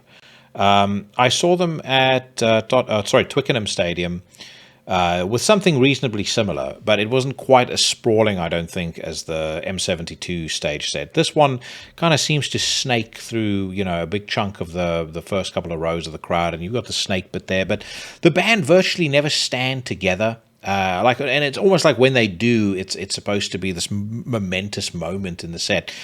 I am a bit conservative when it comes to my taste in live shows. I want to be able to see. I love big production and stuff like that, but I want the band to be together. The band need to kind of they need to present a unified front. And so I don't like when, like on this stage setup, you've got the drums in one spot, and then Kirk is off, in the fucking distance, and James is somewhere else. It's just not cool. And the experience of actually seeing it fucking stinks as well. Like if you're right at the front, there's times when you can't even see everybody on stage, or where you only see one guy, or sometimes you'll see nobody. And I think that blows. The other thing I'll tell you also that blows, and I've said it before, and I'm going to just mention it again. It's cool that Pantera are out on the road with Metallica. I know they've got Prong out with them as well, which I think is great, because as much as newer Prong music I don't care for, they do deserve a bit of light, a bit of some of that Metallica light. But man, how cool would it have been if they had taken out somebody like Spirit World with them? Or just a couple of up and comers, young bucks that can carry carry on the legacy, carry on the genre once these guys have retired, because Metallica's retirement is 10 at most 15 years away. So is Pantera's most likely. And so who is going to carry the mantle when these guys are done? And right now, there isn't really anybody, because I personally think a lot of the bands at the very top are not doing enough to build up the next generation. I mentioned Spirit World because I truly believe they're a band who have the potential to take that next step up. I mean, that last Spirit World record was fucking incredible. But anyway, that gripe aside, if you paid to see the show, you definitely got your money's worth. I mean, obviously, you would have been out at the concession buying a beer, hopefully not a Bud Light beer, but a beer all the same, when Mammoth WVH was performing. But once his trash was over, you would have come back and you would have enjoyed 11 whole songs by Pantera, including a new level, Mouth for War, Strength Beyond Strength, Becoming, I'm Broken, 5 Minutes Alone, This Love, Fucking Hostile, Walk, Domination, and Cowboys from Hell. Couple of songs missing there. Regular People by Demons Be Driven, Slaughtered. I would love to see them do Use My Third Arm. I'd really love to see them do The Great Southern Trendkill. War Nerve is also disgracefully missing. And I'll tell you, it's another thing, just as a view on Pantera's setlist choices. I know they've done it for years and years and years, but the Domination Hollow mashup, it sucks. Those two songs are great enough by themselves. They deserve their own separate place in the sun. Anyway, what do we have here? We've got some video footage of them playing, so let's check it out. We've got a couple of options, so let's go for the one where the guy seemed to have filmed Phil Anselmo's posterior for the majority of the song, and they're doing a new level.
I mean, this video footage kind of it kind of articulates what I was talking about earlier, right? This dude is near the front. A big chunk of the first minute there, we basically see Zach Wild from behind, and that's clearly all he can see because he would have been filming other stuff if he could. That fucking sucks. The band sounds sensational, though. No taking away from that. Phil really sounds good. Jason from Psychroptic and I mean, we spoke about it when he was on the podcast, and, we were discussing match fitness. And Phil, from my perspective, really does sound match fit, which is fucking awesome. I'm glad that they're doing this tour. I'm glad they're doing it as well as they're doing it, more importantly. All right, let's get one more, and then we'll wrap up. This one, I believe, this headline will be of particular relevance and importance to all of you. Motionless in White singer, or as they should be called, Motionless in Shite, he confirms we're always going to put out records that have a lot of variety. Those varieties, from my understanding, are shit, extreme shit, total dog shit, horse shit, fat people shit. It's just that those are the varieties of music they're going to have on their albums. What a fucking abomination of a band. Almost as bad as Agriculture. I'll tell you what is surprisingly lacking from Blabbermouth this week is the latest news in Ted Nugent's life. The latest going-ons in Camp Nugent. I mean, he's got several Megadeth articles here, and probably about 78 Mammoth MWH, or MVH articles, which again we don't really need to bother seeing, but not a lot by way of Nugent updates. So I don't know if there's anything. I know he treats Ted Nugent's radio show and website as a form of outrage pornography. But anyway, let's finish up on this one. Testament's Eric Peterson on the realities of post-pandemic touring. It's a challenge. In a recent interview with Riff X's Metal Excess, Testament guitarist Eric Peterson was asked what it's been like to hit the road again after not being able to tour for a couple of years due to the coronavirus pandemic. He responded, "I would say the biggest thing, and I would think most bands would agree, it's just the appreciation of what we do. In my mind, I always thought being in the music business, especially if you're doing okay, that everyone wants to hear music and you're always going to have a job as long as people want to hear your music. But a pandemic, even though people want to hear you, it can change it." And I was just like, wow. During the same chat, Peterson addressed some of the realities of post-pandemic touring, including increased travel expenses, gas, tour buses, hotels, and flight costs. The cost of fuel's gone up, he said. A lot of things have gone up. Maybe some fees haven't gone up for bands. Some of my favorite techs that have worked with me, they're not doing this business anymore because 3 years of not working is really hard. Luckily, we've slowly built up a new crew and everything seems to be firing on all cylinders. We're pretty happy, but yeah, it's a challenge. It's like starting over. New sound man, new guitar techs. When touring started again, everybody toured again, so there was no buses. It was tough, but I think because of the relationship Testament had with a lot of companies for so many years, we were one of the luckier bands, and we were able to continue getting favors. I do genuinely feel sorry, and this is partly why I rant and rave about it so much on the podcast. And if you listen to the Cheyenne episode that I will air in about 3 or 4 weeks, we went into a great amount of detail about that. It's the cost that the government's now demonstrably arbitrary decisions during the pandemic had on so many different industries. I read another article again this week that this past week has seen the highest number of business foreclosures in the UK since 2009. So at the height of the financial crisis, we're now back to that level of business foreclosures. There is countless article upon article of restaurants shutting down. Obviously, we know the impact that it had on the music industry. And the thing that still befuddles me is that there are people, many voices in the music industry, that support the morons in groups like Just Stop Oil, openly supported the lockdowns, wearing masks, all of the other measures that the government took to control everybody's life, shut entire economies or shut the global economy down. And they just don't seem to be able to connect the dots that, hey, by the way, this had an absolutely terrible impact on your life, just as supporting Extinction Rebellion pond scum and Just Stop Oil is also going to have a terrible impact on your life, because if even half of the crap that they are trying to get governments to do gets enacted, your days of touring and being a musician who makes a living off of what you do is done. You can complain about Spotify until you're blue in the face. It won't make a fucking heap of difference, because you will not be playing live anymore. Your days of producing merchandise at the price you're doing right now is probably done. Most people's ability to afford the little niceties in life, the little luxuries, that'll be gone. And I can tell you right now, just like the useful idiots in any communist uprising, those same people that are marching in the streets and laying down in front of the highway, disrupting traffic, being assholes, they're going to be completely befuddled as well, because they're going to go, how did this happen? Why are our lives not better? Why are we suddenly poor? Tax the rich. It's corporate greed, innit? And they'll only have themselves to blame, because they support the same absolute garbage that leads to the outcomes that we're talking about right now. Anyway, friends, on that poignant note, we wrap up the news rant for this week. That brings us to the end of another episode of Into the Necrosphere. Big thanks and a shout out to Ralph Schmidt and Ultha. Big thank you and a shout out to Gary and Reaper Entertainment. I am back next week with AV of Abduction, another in-person conversation. I have a couple of others in the pipeline. I'm not going to share the names with you guys just yet, but I am recording one tomorrow with a gentleman whose music may or may not have been featured on this very episode. And if it happens, I think you guys are going to be very happy indeed. But that being said, whatever it is that you are doing, wherever it is that you are, stay safe and stay healthy. I'm going to play out with a song off of the Gorefest album False. The track is called The Glorious Dead. And I will see you bad motherfuckers again next Tuesday. I'm a human being and I kill human beings. And I did it in my society.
Blood